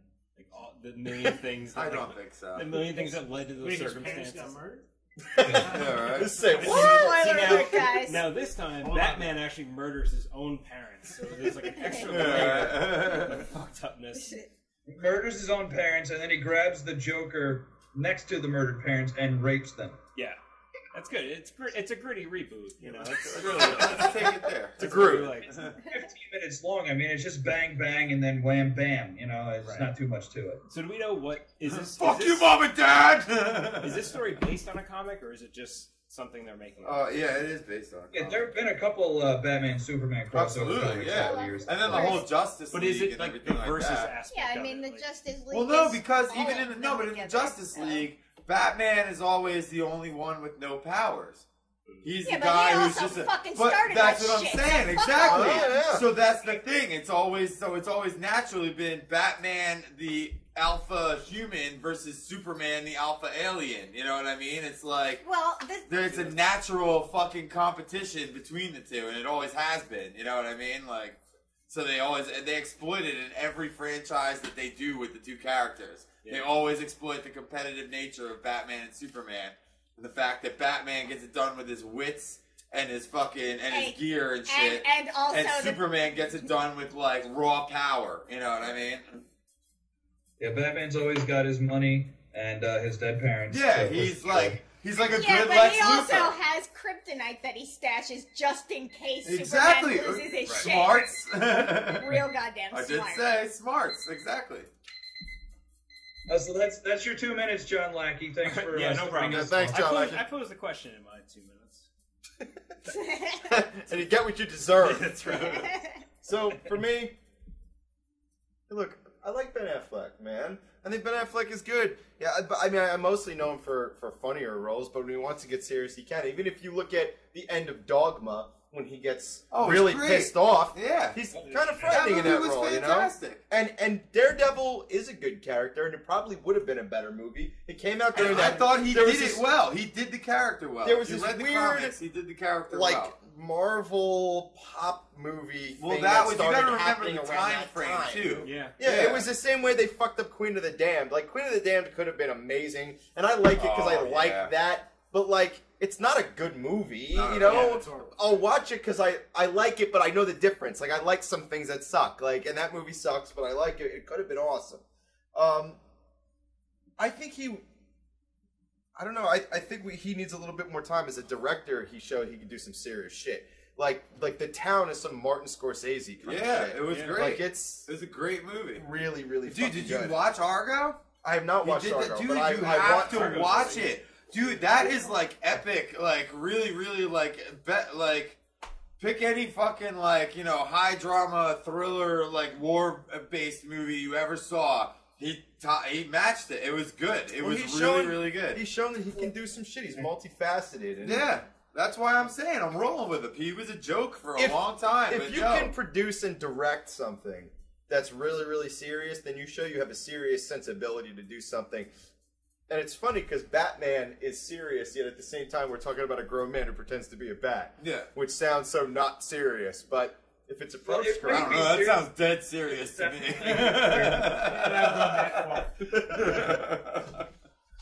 Go ahead, Mandrew.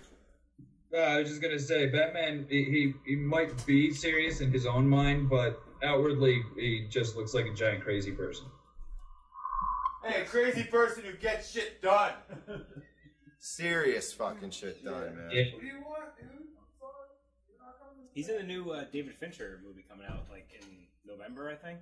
Oh, really? Yeah. So it's Gone Girl, which was a book that came out a couple years ago, but it's basically about a guy that he's put under arrest for killing his wife, and they kind of tell the story of how he got to that point and all that stuff. But it's David Fincher, so it should be pretty awesome. Yeah, man. David Fincher did Fight Club. Fight Club, Girl with the Dragon Tattoo. That's right. A bunch of stuff. Girl with the Dragon Tattoo is horrifying. Yeah. Horrifying. Fucked up movie. A fucked up movie, but like, if you can deliver that sort of discomfort so fucking... I know. Yeah. What sucks is I don't think it did well enough to do the How sequel. about the Human Centipede? Oh, That's fucked up too. Sorry, was that too far? the human centipede's too fucking far, man. The Human Centipede, I put that in the same caliber as like The Hills Have Eyes and House of a Thousand Corpses. It's fucked up, but in a completely different way. Like for me, I watch that shit and I just know it's there just for like the shock value of it. Yeah, that's it. Something like that thing that we were just talking about that I forgot already. Movie. The last movie we were just talking about before Human Centipede. Dude, are you in a haunted basement or something? Yeah, you It sound like there's you're like crying souls or something. Yeah. You guys heard that? Dead Hey, Peasant, Joe don't Mackey, make can I fun have of one Troll of 2, these okay? Yep, It's one of go the for it. best movies of all time. But Troll 1 has one of the Are you best talking about movie Troll 2? soundtracks of all time. Yes. Nilbog is goblin spelled. Which one was it? The Gate? Was that the one? Oh, the Holy Gate. shit, dude, Yes, I with was the eyeball in talking the about hand. that That movie was the Dude, I shit. was talking about that movie recently. And the fucking rocket. Oh my god, I used to the watch fucking- that movie all the fucking time. Yeah. Last time I saw that movie, I think I was like 18 or 19 years old, and it fucked with me. Yo, what about Monster Squad? Yeah. Oh, Hell yeah. doesn't fuck with me. That was just an awesome fucking movie. Kick him in the Nords. Wolfman doesn't have Nords. Do it anyway. God, Lord! Holy shit, Wolfman's got Nords. Love it. Oh, to be young. And lady, I'm gonna cut out. I got fucking shit to do. Alright, man. Yeah. Percocets to wear off. Pretty Good night, much. shrimp fingers. Yeah, I brought the bear I had the machete fight with. He's in the bed next to me, and he wants to spoon. So. Well, no surprise there. One question before you go, Mandrew. Take pictures. Mandrew, I have one question. Does Picture of me spooning the bear with a machete. I'll get right on that. Please. What? Hold on, what? What? Geg's asking a question. Does Abraham Lincoln sleep with his top hat? That's what the world wants to know. No, of course he takes the top hat off. You want bed hat head? That's like a horrible combination. It sounds terrifying. What's your final It's word, shrimp terrifying. fingers? Yeah, dude, your final word. Make it count. Come on, Oh, crab final fingers. word? You get a final word. You I'm get a gonna final word it drug, up. I'm actually drunken gonna final steal word. Ice in the Face seal of approval. Thank Devin you. Patterson just came out with a new album called Casualties of Cool. I've been listening to it all day, and it's absolutely awesome. You guys should check it out. It's very, very chill shit. You can play pool and then murder someone silently in the dark while listening to it. It's good stuff. That's how he broke his hand. That's it. Murdering. Is that a masturbation related incident? Yeah, I was murdering my dick. You jerked it so hard that you broke your hand. Jerked my dick. Murdered it with a knife to the face. I don't know if that speaks to the fortitude of your cock or the weakness of your hand. I'm not sure. My cock, that sounds more better. It does. It would work out for you better in the end. I could say that. I have a fortuitous cock. If I was you, yes, I would roll with that. Yeah, I'm not gonna go off with the whole bitch hand thing. Next time somebody asks you what happened to your hand, you just be like, I got a real fortuitous cock, baby. Alright, you guys have a good night. You too, buddy. Alright, man. Feel better. Later on, man. Bye. Good. God, I hate him. Yeah. What an ass. So glad that's over. That was a waste of a half hour. Night of the Creeps is my all-time fave. I don't think I've seen poor that. Andrew and his broken fucking mitt. What's that, Dead Peasant? Night of the Creeps. Has anyone seen that? I've not seen it. No, Night of the Creeps. I really have not watched like any horror movies in years. The only thing that mentions is horror is Walking Dead, and I'm way behind on that too. I watched Walking Dead, but I mean horror movies. I mean, like I used to go to the movie theaters to watch horror movies, and now I'm just like, I haven't seen any. Like I'm not even interested to see any. You know what I mean? Like I see all these horror movies, and I'm like, Do you guys read books at all? I read books. I read books. Yes, not horror books. No, actual books. Yeah, real books. With papers and bindings. Fuck you. Covers. Covers, I back have a covers, front library. covers. They still have those somewhere. Yeah. Not in libraries. They don't do that anymore. Yes, they do. You can't rent it from the library. Yeah, rent it. Yes, they do. I was at the library the other day. So. And they got DVDs now, too. Speaking of which, we have come to the point in our show where we do have a published author at the bar with us. Indeed. And I want to hear a little bit about this fucking book and this journey when it comes to writing this fucking book. And spare no details. I want to hear about all the masturbating. Oh, yeah. Well, we should get a drug graphic. abuse. We should get a graphic for situations like this where the beer artist for is this? actually here and right when X and Y and it just and like we all say it or whatever and the graphic just comes across and it's awesome talks. Why the fuck are you here? I think that's we got to work on that. That should be a reality. How did you show the drug? Oh, yeah. And now another segment of Awesome Talks. Why the fuck are you here? So talk about it. Let's talk about it. First off, what's the name of the book? What's it about? The book's The Hard Way. It comes out June 1st, but you can pre-order it and get it earlier. Cool. From how? Where can you get it? Where can you get it? TigerBarkPress.com. Tiger Bark? Yeah. Wow, Tiger Bark printed it, huh? That's awesome, dude. Publisher. You can get it at SPD Books. They're small press distribution, so they handle a lot of small press across the country.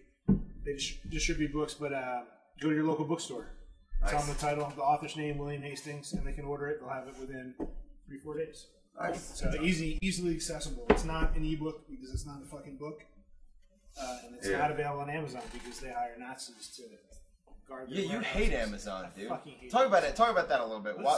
Let's talk about why you hate Amazon. Because all right, just for some background. My sister-in-law loves Amazon. Amazon. Hold on. I'm about to give you about an army's worth of ammunition. Exactly. Now, just for some background, I went to grad school for creative writing with Buffy. Yeah. What you just got published? Were you working on that back then, or this is a whole new thing? No, not at all. This is it was a whole new thing. The publisher, I had sent him an essay I'd written. He liked it enough, and he said, "Well, do you want to do a book of it?" Wow. Stuff like this. What was the essay about? Making matzo balls.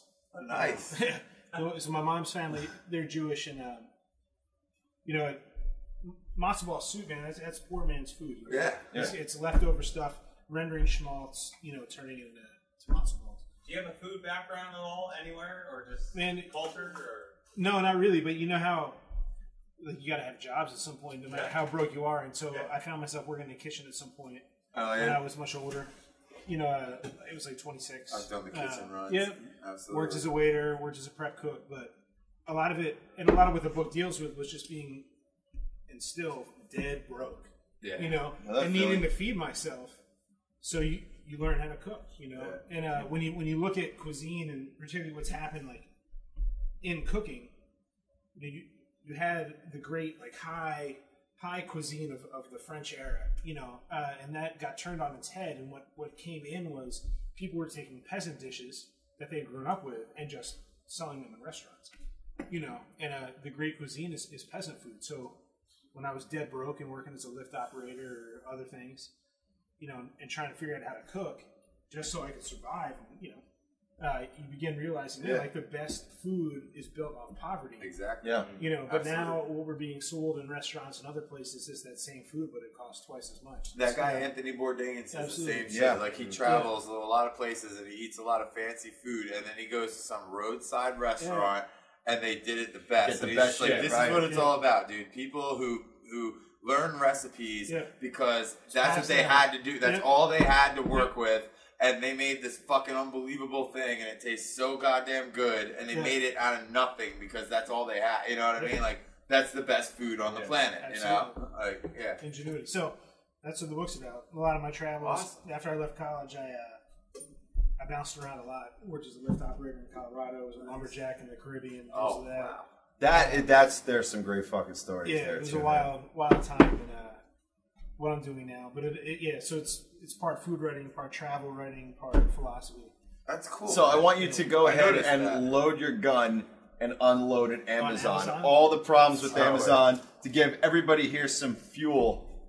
And while you're doing that, I'm going to piss, so take your time. make it big. We'll be here for a while. The seal has been broken.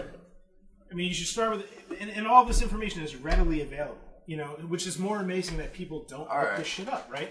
So you have a company that, to start with, Bezos has enough money to buy the Washington Post, all right? So he owns the Washington Post.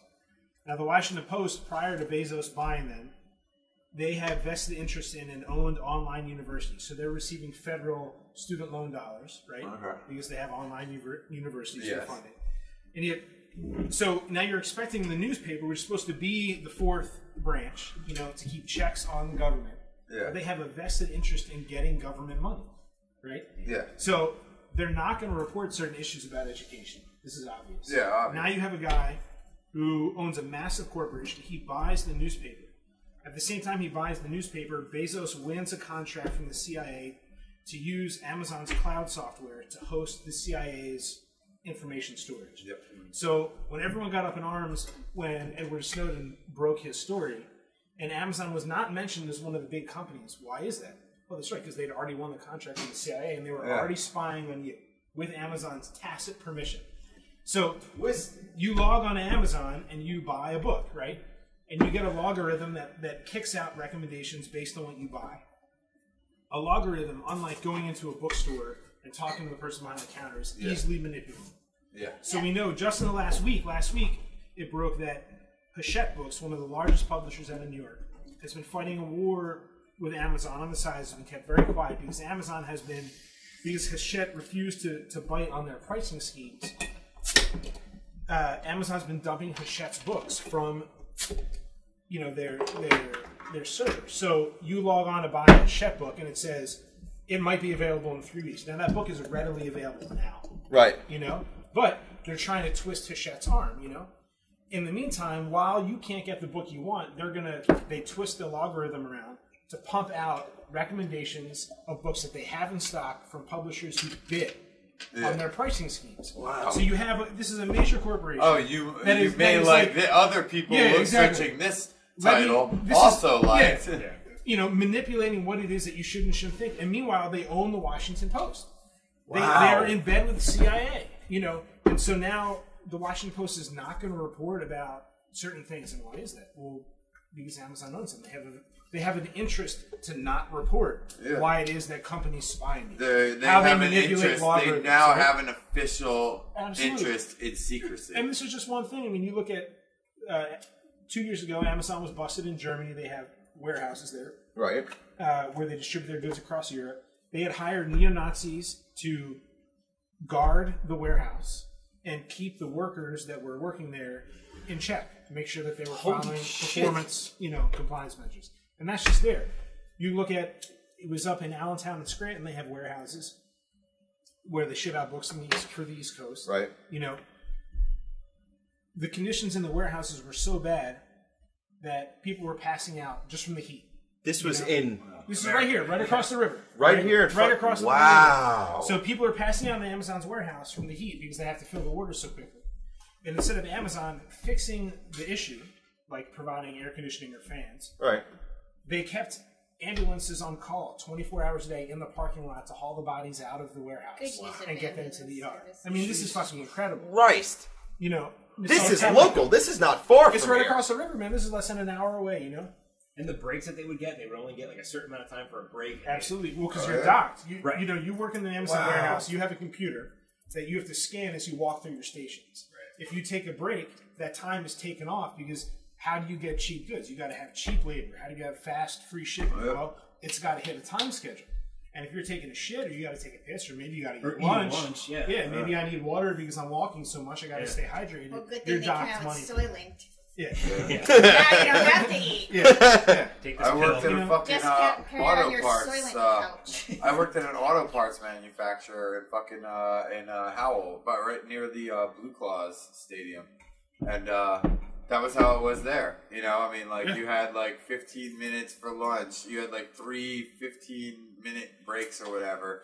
But like the entire time, like it was just kind of like you got hired as a machine operator, whether you knew it or not. And they gave you 2 days to learn how to do it. You know what I mean? And that was it. And then they just kept you like going, like, you know what I mean? Like, and that's it. And it's just like learn it or get fired. Learn it or get fired. There's 100 other people. Yeah, you know. And so you're sitting here like, wow, okay, I've never seen this operating system before in my life. Holy shit! You know, like, do you have a manual? No. You see that old guy right there? He's going to show you what buttons to push. It's just like, oh, how the fuck do you learn how to run a machine properly like that? But that's how they do it. It's not about effective labor. It's about cheap labor. You know what I mean? Like, This is like the pinnacle of the capitalist system. You've got a company whose logo is a smile. They have I was just going to say, they have to the sell logo's you a smile. Yeah, they got to sell it to you. You know, it's an Kind of incredible like thing. Walmart. Yeah. Right. And McDonald's. Kind of like that Happy Meal box. But that fucking thing's smiling motherfucker, dude. You've got one-click shipping, and people go, oh, you know. But look at a company who they don't. So books are the big issue, you know, with Amazon. I work as a bookseller in the evenings, and you have a company who does not make money on books, but this is what they're known for. They sell books at a loss leader. Right. They've never made money on books, you know, and yet people are constantly going there for information about books. Right. You know, this is scary shit because this is monopoly behavior in any basic study of economics in this country. We'll look at monopolies and say, holy shit, they drop out prices to rock bottom. Everyone runs there because it's cheap and this is what they're trained to do. And then they jack up prices when they have a market share, you know. But when you really boil it down, what you have is a company who does not exist in your town, you know. Right. So every time you buy with Amazon, you're sending money out of state. Right. You know, and if you have kids and you want to send them to public school, you want a good public school. You know, I want ambulances that come to my house when I have a fucking heart attack, you know? Yeah. Someone in the chat asked if they foot the bill for the ambulance. Yeah. Oh, yeah. They do. Know, and they have to, right? They got it sitting in the parking lot. But when you look at what you're doing with Amazon, is you're killing your own community, you know? Right. The University of Michigan, this incredible study that tracked dollars spent locally versus outside of state. You know, you're buying with a chain store or Amazon or something. You know, you're buying locally, more than 60% of the money that you spend on any given good is staying right there in your community. Out of state, you know, that number is nominal at best. Right. So if you want things like good roads and good schools and decent ambulance services and a fucking squad, in a fire squad, you've got to buy locally. You know, and Amazon has this incredible marketing campaign to get you to stop doing that, to undermine everything you need. And eventually, you don't even think about it when you buy from Amazon at all. You're just beauty, like, right? wow. No Effects wrote a great line that said the Industrial Revolution has flipped the switch on evolution. Yeah, absolutely. That's pretty much it. Hakeem says, I like having ambulances nearby for when I pass out from heat exhaustion while working. Yeah. Seriously. Dude, Hakeem, I didn't even This say. news about I didn't know Hakeem was there. He also wrote. He also wrote, seriously though, This news about Amazon is disturbing. I'm going to have to look into it a bit more. Good. Yeah. Good. Just That's don't what go he's to the encouraging you to Washington do. Post to find out the information. Yeah, don't go to the Washington Post. Amazon is great. Someone is going to do a study eventually, and it's going to show that the decrease in public school education funding has coincided with the rise in internet buying. Yeah, you know, weird. Well, because think about it. You're sending your tax base out of state. Yep. You know, right? Damn. Someone's going to look at it eventually, and that's what they're going to say. Internet They're gonna shopping go, oh, is shit. the devil. Absolutely. And you can walk around the corner. You know, buy your stuff locally. You want a butcher shop here so that you don't have to buy industrial raised meats? That's what I was. Yeah, that's what I was talking about Go to before. a fucking butcher shop. Start supporting those people, man. Exactly. Right. I was actually talking to you cannot change this country by voting for a president, but you can change it where you spend the money that's in your wallet. Well, you know, stop giving it to those motherfuckers. The best message That's about the thing. revolution is that it starts with the self. Yeah. You know, spend your money more wisely. You know, when we were watching the GMO OMG documentary, the guy's little kid who's like 8 years old looked at, you know, companies that use GMO food, and they said, we don't buy from them anymore. They'll go out of business. And it's like an 8-year-old figured that out. You know what I mean? Like, and people talk a lot of shit about buying locally and supporting local businesses, and then they're, you know, and then you end up going to Target or Walmart. I called my slander just fucking right. What did slander just write? That convenience trumps ethics in this country. That's right. Yeah, convenience. Exactly. You know, it's all about in this country because it's capitalist. You had to have cheap goods, but if you want cheaper goods, you have to create a diverse market. You create a diverse market by not constantly going to one place. You know, encourage people to have more than one butcher shop, or more than one farm, or more than one bookstore, or more than one music shop. You know, it can help the price of goods. Although books are a unique thing because the bookstores do not, and this is where like an indie bookshop fights against Amazon. People think that the store sets the price of goods, and it's not true. The publishers set the price of goods. You know. And you still work at that bookstore, right? Yeah. From now on, when I need anything, I'm calling you. Yeah. You've been telling me that for years, dude. And This is the beauty of something like take again a small press distribution, SPD Books. There's presses all over the country, all over the world that they don't have huge distribution. You know, so SPD is basically like a central ground for you to go to, and they distribute to bookshops for these small presses in Kabofuck, whatever. You know, but you can buy direct from the press. Like the amazing thing about the internet is that people even go to fucking Amazon. Right? Why? You can go right to Random House or Penguin or Tiger Bark or whatever, buy right from the press. Fuck Amazon. No, right. You know, and those presses, like take my book. Tiger Bark is offering free shipping. You know, right now until June 1st, you can buy the book and get free shipping. Where do people go to do that? I want you to plug yourself right now for Tiger Bark. What's the website? TigerBarkPress.com, SPDBooks.com. You can call me at the bookshop I work at after 1 o'clock in the afternoon. What's the bookshop? 215-862-2452. Say it again, I'm sorry. 215-862-2452, Farley's Bookshop. You know, we have the book there. But you can go to your local bookshop wherever you live. Yeah. And just ask for the We have no local, we have a Barnes & Noble. No, that's it's not not true. local. It's There's chain one. box. Yeah, we don't have any local bookstores. Yeah. Do we? We were at it. What? Oh, in Asbury, It's the only on one Cookman I know. Avenue. Oh, yeah, yeah. that's So the one. a good way to find about it, you know, if you've got like record store day for record stores, which is key and it helps, you know. Yeah. Yeah. And free comic book Free day. comic for book day, comics. right? Absolutely. So bookshops don't have that yet, but you've got IndieBound.com. IndieBound is the American Booksellers Association. It's just the website that they run, and you can go in and put your zip code in, and it'll pop out all list of independent bookshops within your range. You know, and you can order. IndieBound works like any other internet service in the sense that you can go in IndieBound, type in a book that you want, and you can either buy it through them and they go through the publisher, or they'll send you to the bookstore closest to you, and you can order direct through them. Cool. Excellent. Usif makes a good point. You can buy Awesome Talk stuff to run the show through their Amazon wish list. We do an Amazon wish list. We do. Hey, look, if somebody's gonna buy me some shit, Is it kind of weird that most people aren't seeing me say this because they're seeing a commercial right now for Maybelline or some shit? Just because you're seeing this commercial doesn't mean everybody's seeing it. Like, look over there at the other screen. There's no commercial over there. It's just occasionally. I said some of the people. Some of them. What did Usith say?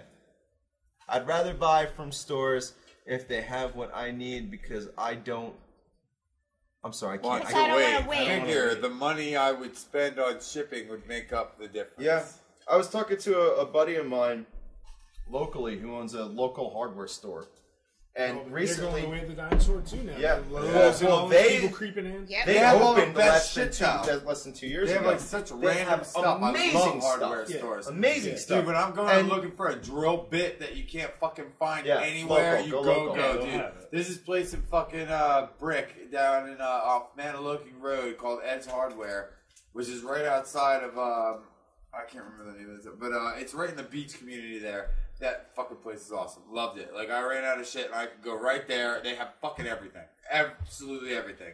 You know what I mean? Hardware. Yeah.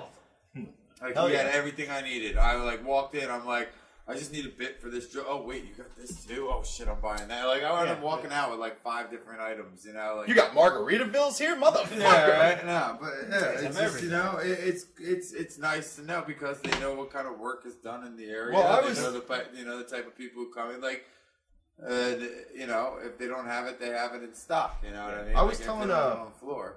Telling my buddy he's got a shop in Wall, and you know, it's locally owned. And recently on Facebook, I called myself out by saying, for some reason, when I need something, I just immediately think I have to go to Home Depot. Yeah.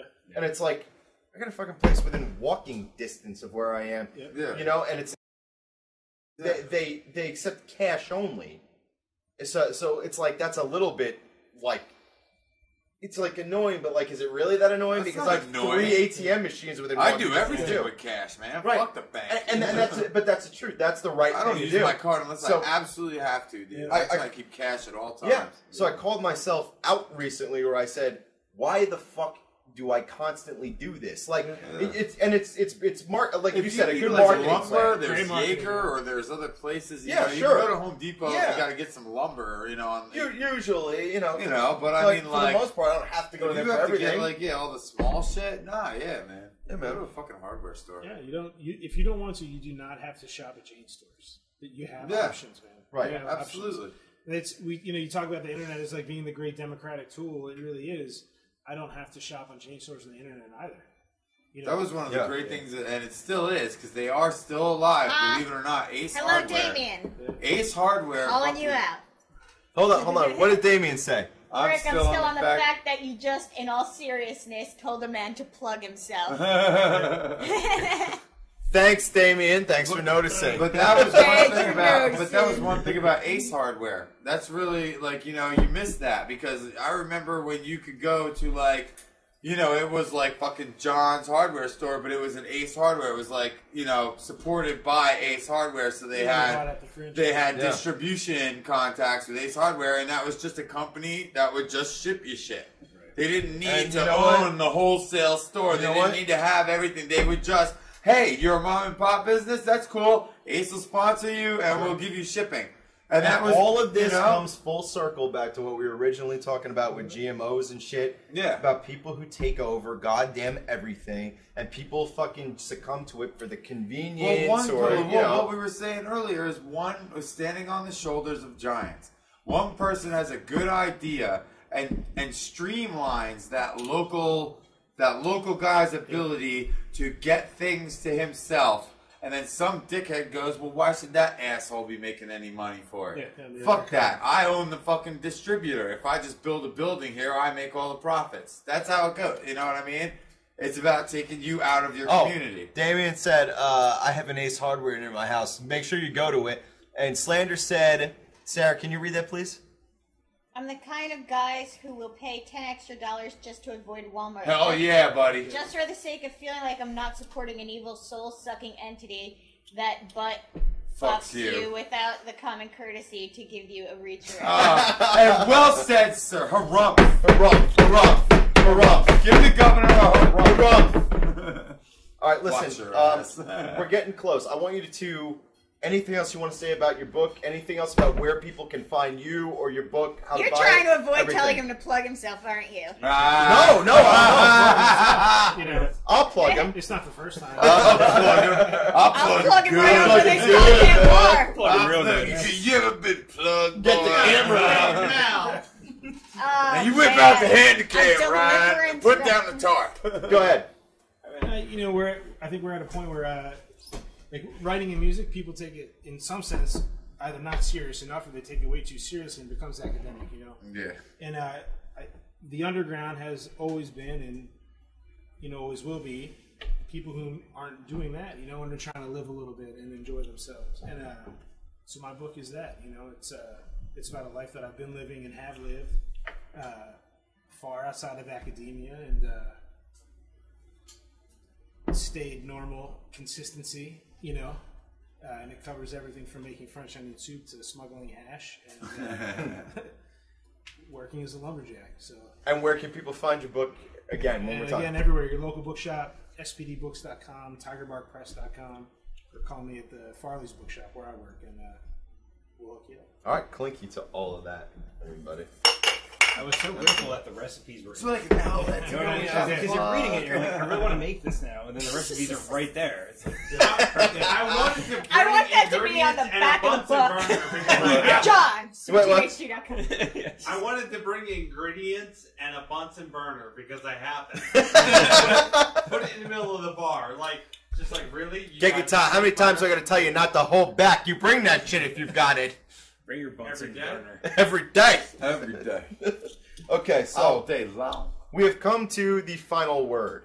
Now, this is where everybody gets a chance to give their message to the universe, world, whatever the fuck, your final message, whatever. John Lacki has a special one, so he goes last. But there's what I'm going to put out there before the final words start, just so this doesn't add to mine. If you want to find us online, it's facebook.com/AwesomeTalkTV. Don't you fuck me up. Awesome Talk TV. Awesome Talk TV at Twitter and Instagram as well. They might bark. Well, fun. I actually brought something. Fuck it. And if you want to see past episodes, He's or staying a little southern. You know what that means. If you want to see past episodes, you can go to youtube.com/homebarproductions. You can also find mine and Sarah's podcast on iTunes called Ice and the Face. And Sarah has a new podcast out called Life with Lime. So, you know, check that shit out. So it's final word time. He's like, you know, don't worry about that one. Yeah. So who wants to go first? I'm gonna make Ryan go first. Your final word. Thank you to Buffy, obviously. Coming through. Fucking awesome. It was all good shit. I guess my final word would have to be responsibility. Actually, I've been working with a dude this week, and we talked about a lot of shit. We're closing with that. We talked about a lot of shit tonight too that leads into responsibility. But I've been working with a guy a lot lately, and he's older, you know, plus 40, under 50, but lives at home with his mom and dad, smokes crack like 5 out of 7 days a week, you know, and drinks like a fish on the job. And, you know, he's always like, when I would talk to him and shit like that, you know what I mean? Like, all right, I'll give, like, you know, and it's not like it's a secret. Everybody knows, you know what I mean? But it's like, he just has no, you know, concept of the fact that, okay, look, man, like, we're carpenters. Like, you know, nobody, like, wants to judge anybody here. Like, we don't give a fuck, you know what I mean? Like, but it's like, dude, you can't, like, be drinking a beer when I pick you up in the morning, be drinking a beer at lunch, and be drinking a 6-pack in the afternoon, and not getting anything done, and expect for somebody to continue to employ you. You know what I mean? Yeah. And, like, this guy literally does that. And, like, he will be the first one to tell you how little he gives a fuck about his life. And that's what I find really sad about it. Because, like, you know, you want to help people, but at the same time, you're like, dude, you're fucking 40, you know, whatever. And, I mean, shit, if you haven't found somebody to listen to at this point, you're not going to listen to me. You know what I mean? So, but it's sad to watch people go through that shit. Where it's just like, dude, nobody's telling you what not to do, you know? But you know, if you're going to say you're a carpenter, then be a fucking carpenter and wake up in the morning and justify your lifestyle. Be who you want to be. Amen. And be it responsibly. Like, take care of yourself. Make sure that you can continue to be who you are. Don't leave people hanging. don't fuck shit up for yourself. You know what I mean? Like, wake up in the fucking morning and understand, like, no matter what vices or problems you may have, that there's a certain aspect of your life that you have to fulfill that day. And if you don't, you're a fuck up. You know what I mean? Like, and I mean, just responsibility. Just get a little taste of it. Get a little, like, you know, I weep for this guy. I wish he could get a little taste of success. You know what I mean? I really do. I wish he could. Because he's not a bad person. He's just so lost and hasn't given a fuck for probably 30 years. You know what I mean? And, like, what do you say to that guy? Yeah. He's so lost that he's unfixable, but at the same time, you just wish a little success on him. Just 5 minutes, you know? Responsibility. Take care of yourself. All right. I'll go next, actually. I just want to say thank you very much to Buffy for being here tonight. That's really, really great. Thanks to everybody for being here tonight. It's been a really, really good show tonight. A lot of really good conversations. Some really fucking amazing jokes were told tonight. Thanks to everybody in the chat room. Thank you to James Gustin for appearing on the show, and to Physics of Demise, which we're going to play at the very end of the show tonight. Yeah, baby. And my final word is basically to Jacopo and MANDREW. So I want to say happy birthday to you guys. Hooray! You know, every single person on this show is integral to this show. And I'm just really glad that we have the people that we have. And that's really it. So, that's right. Thank you. I'll clap for myself. Happy birthday, boys. I'll clap. Sarah, if you want to go next. Oh God, I hate this part. My final word. Oh, first of all, yeah, my final word is happy birthday to you and Shrimp Fingers. Hell yeah. Even though his shrimpy fingers have been thwarted from shrimping for a while. By the way, we're, you know, I'm going to go into it, but Damien, you're absolutely right. What? The guy I work with doesn't want to be a carpenter, though. He wants to be a deadbeat who gets paid for being a deadbeat. The man is a walking cautionary tale. I don't know if there's much self-awareness involved in that. I think it's probably more of I'm doing what I do to get enough money to do what I do. No, he sits in my truck and looks at me and he's just like, I swear to God, I'm 45 going on 12. I just don't give a fuck. I don't, like, he says it. Like, you don't, it's not like I was like, so, what's your life's goal? I was just like, so, you like the Red Hot Chili Peppers? I don't give a fuck about anything. Fuck life, man. Fuck it. I don't know. They're like, just hopeless. Hopeless. I can understand some people being. I do. I completely understand. I absolutely understand. That's why I wish good things. I mean, I don't want his hopelessness to mean that there's some accident on the job and like he's hopeless. Some of his fingers get fucking cut off and he ends up like shrimp fingers. His nickname is Scar. Well, see, like I don't think a dude like that should be around. Cut his fucking leg with a circular saw, like you know. So yeah, well, maybe not the guy. Continue your final word. Not the guy to have the sharp things. Go ahead. You know, I had a final word. I don't know. You were doing good. Fuck, I was alright. I mean, let's be honest, I wasn't that good. Seriously. Anyway, I say that. That's so I say that to say this.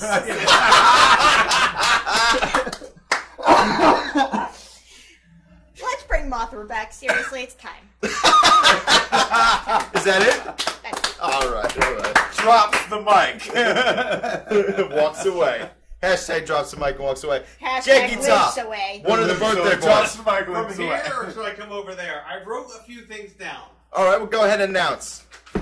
Use your projectile voice. Your projectile voice. It has a high screeching sound that everyone wants to fucking. That's a projector joke. You guys wouldn't get it. I got it. Out there and. So. Non-projector land. Yeah. Took some notes on Mr. William Hastings' book, The Hard Way. Don't give anything away. Let's see, spoilers. No spoilers. No spoilers. He's like, shit, I didn't think about Looks that. like you're going to have to shoot from the hip. Just don't aim at me. I had about a dozen random words, and I had 2 quotes that just touched me, that just did it for me. These are random words. Hope you don't hate me. So for my final word, this pertains to, Mr. William Hastings. Well, the hard way. Yes. Onion soup. Pepper. Wine. Bourbon. Cast iron. Caramelized. Duck fat. Gotta have duck fat. It's just all wrong if you don't have duck fat. Gumbo. 3-nipple duck hunter. And I will leave you with 2 quotes. I apologize if I am inebriated, but it is 4 minutes before my day of birth. That's a quote from Greg. That's not Buffy. Read the goddamn card. That's him. Okay. Big quotes. I hope you don't hit me. And team, all of John Lackey's final words are drunk. It's even better than Yeah. That lady doesn't like to sweat when she fucks. And as a chef going to culinary school, just touched me and I understood it. Okay.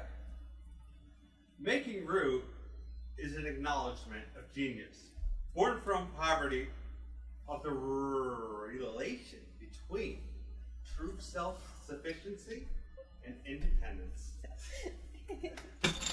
Golf clap, golf clap. I am not a literary genius. I am not. You're having a hard time even articulating. You fucking fooled me, man. I barely know the English language. John will have nothing after this. I'm glad to be in this country. Thank you. Thank you. He's at the drive-in lyrics. He's from the great nation of Epilepsia. So that doesn't run any kind of curiosity on this book. I mean, the randomness. There are the words I spoke. By way of the borough of dyslexia. I hope I didn't disrespect you or stumble. Or No, it was I thought that was great. I thought it was fantastic. There was a little You did stumbling. wonderful. A little stumbling. Stumbling in all the right ways. It was a little stumbling. Maybe the people drinking whiskey should read the book. It was and, fantastic. Academics. What do you think he meant when he said that thing about the room? They're about the roll. That was clearly about I read it sober. I read it sober. No, it was read to me sober.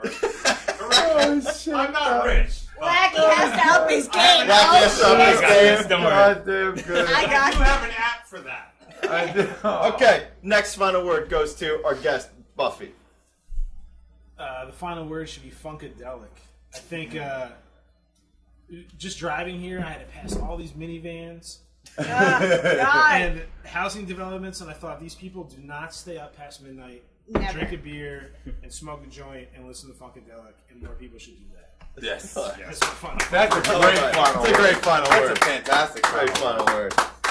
Wait a minute. There's commercials on both screens this time. Well, that Mine one's just over. ended. Whatever. So now we go to the final. First off, word. thank you John's very much. final Thank word you is very what much. I live for. It looks like it's a final word off. I know. John Lacki from SuperTeamH2.com's special final word. Final word Final squared. word. Final word. I have a beard. You know you A can't shave your beard. beard ever. I can't. Not ever It's not now. canon if I shave my beard. That's exactly right. And we're not putting it under the legendary diagonal status. if you want the Fucking camera. Disney. If I want to look You want to there, love the camera? I want to love Love that. it. Make love, Love to it, brother. Okay.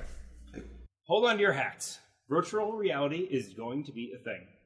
Actually, you'll have to take your hat off because it interferes with the helmet and it could potentially scramble your brains. So let's start over. Virtual reality is going to be a thing, especially if you're not wearing a hat. Perfect. Between the Oculus Rift and Sony's Project Morpheus, soon your dreams of donning a pair of jorts and running through the jungle like Crash Bandicoot can become a reality. A virtual reality, if you will. How does virtual reality work, you may be asking? Well, it's very simple. You put the thing on your head and there's like screens and mirrors or some shit in there, and when you look down at your hands in the virtual world, they could be anything. They could be crab claws. They could be stupid, normal human hands, but maybe they're adorned with bejeweled armored gloves. It could be bejeweled crab claws. Look, what I'm trying to say is that the possibilities are endless, okay? And that, in a nutshell, is how virtual reality works. Both Oculus and Sony are trying to shift the focus away from gaming, and instead are promising all new virtual experiences. Imagine the thrill of traveling alongside Neil deGrasse Tyson as you explore the galaxy together, and have him punch you in the face for asking rudimentary questions. Dr. Tyson, what's air? Wham! Just punching, buffering. Buffering. Punching, why are you so stupid? And that's just one experience. What if we could fuse this virtual reality technology with the fast-paced world of online dating? Now, instead of an old-fashioned message from a creep with the subject line, I want to touch your clavicle, you can meet this person in a virtual coffee shop and have your avatar's collarbone leered at from the comfort of your own home. Yeah, I could really hang my dry cleaning on that shit. So bony and pronounced. And afterwards, no more awkward walks to your car in the darkened Starbucks parking lot. You can just disconnect from Bone Destroyer 420 and live another day with your skeleton safely intact. But not all virtual reality experiences are good. I think we should all take a minute and think about what happened in the movie Lawnmower Man. Oh, yes.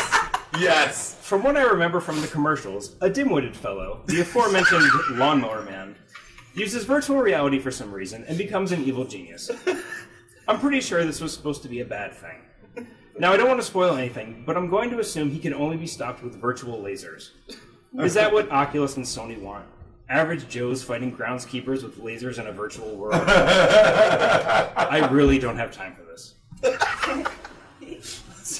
Summing up, Sony and Oculus laugh at your absolute analog reality, with its gears and steam whistles and religion and newsies on the street corners proclaiming, "Extra, extra, read all about it. Humans still don't have crab claws. Why do they bother existing?" I don't know fictional newsy, but I do know this. Analog reality is hot garbage. Thank you, John Lacki, SuperTeamH2.com. Thank you very much, Buffy Hastings, for being here. Thank you, everybody. Thank you to the chat. Thank you, James. Now we're going to close the show out with the new music video by Physics of Demise, so stick around and check that shit out. Is it physics? Is it demise? You decide, Ryan. You decide. You. And guess what, everybody? Thank you very much for drinking with us, and Glasses up. That's awesome talk. Thank you very much. Get your top, if you will.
Control my power and bad minds will surely change.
Armageddon is almost upon us. And I'm news for you, it's already here.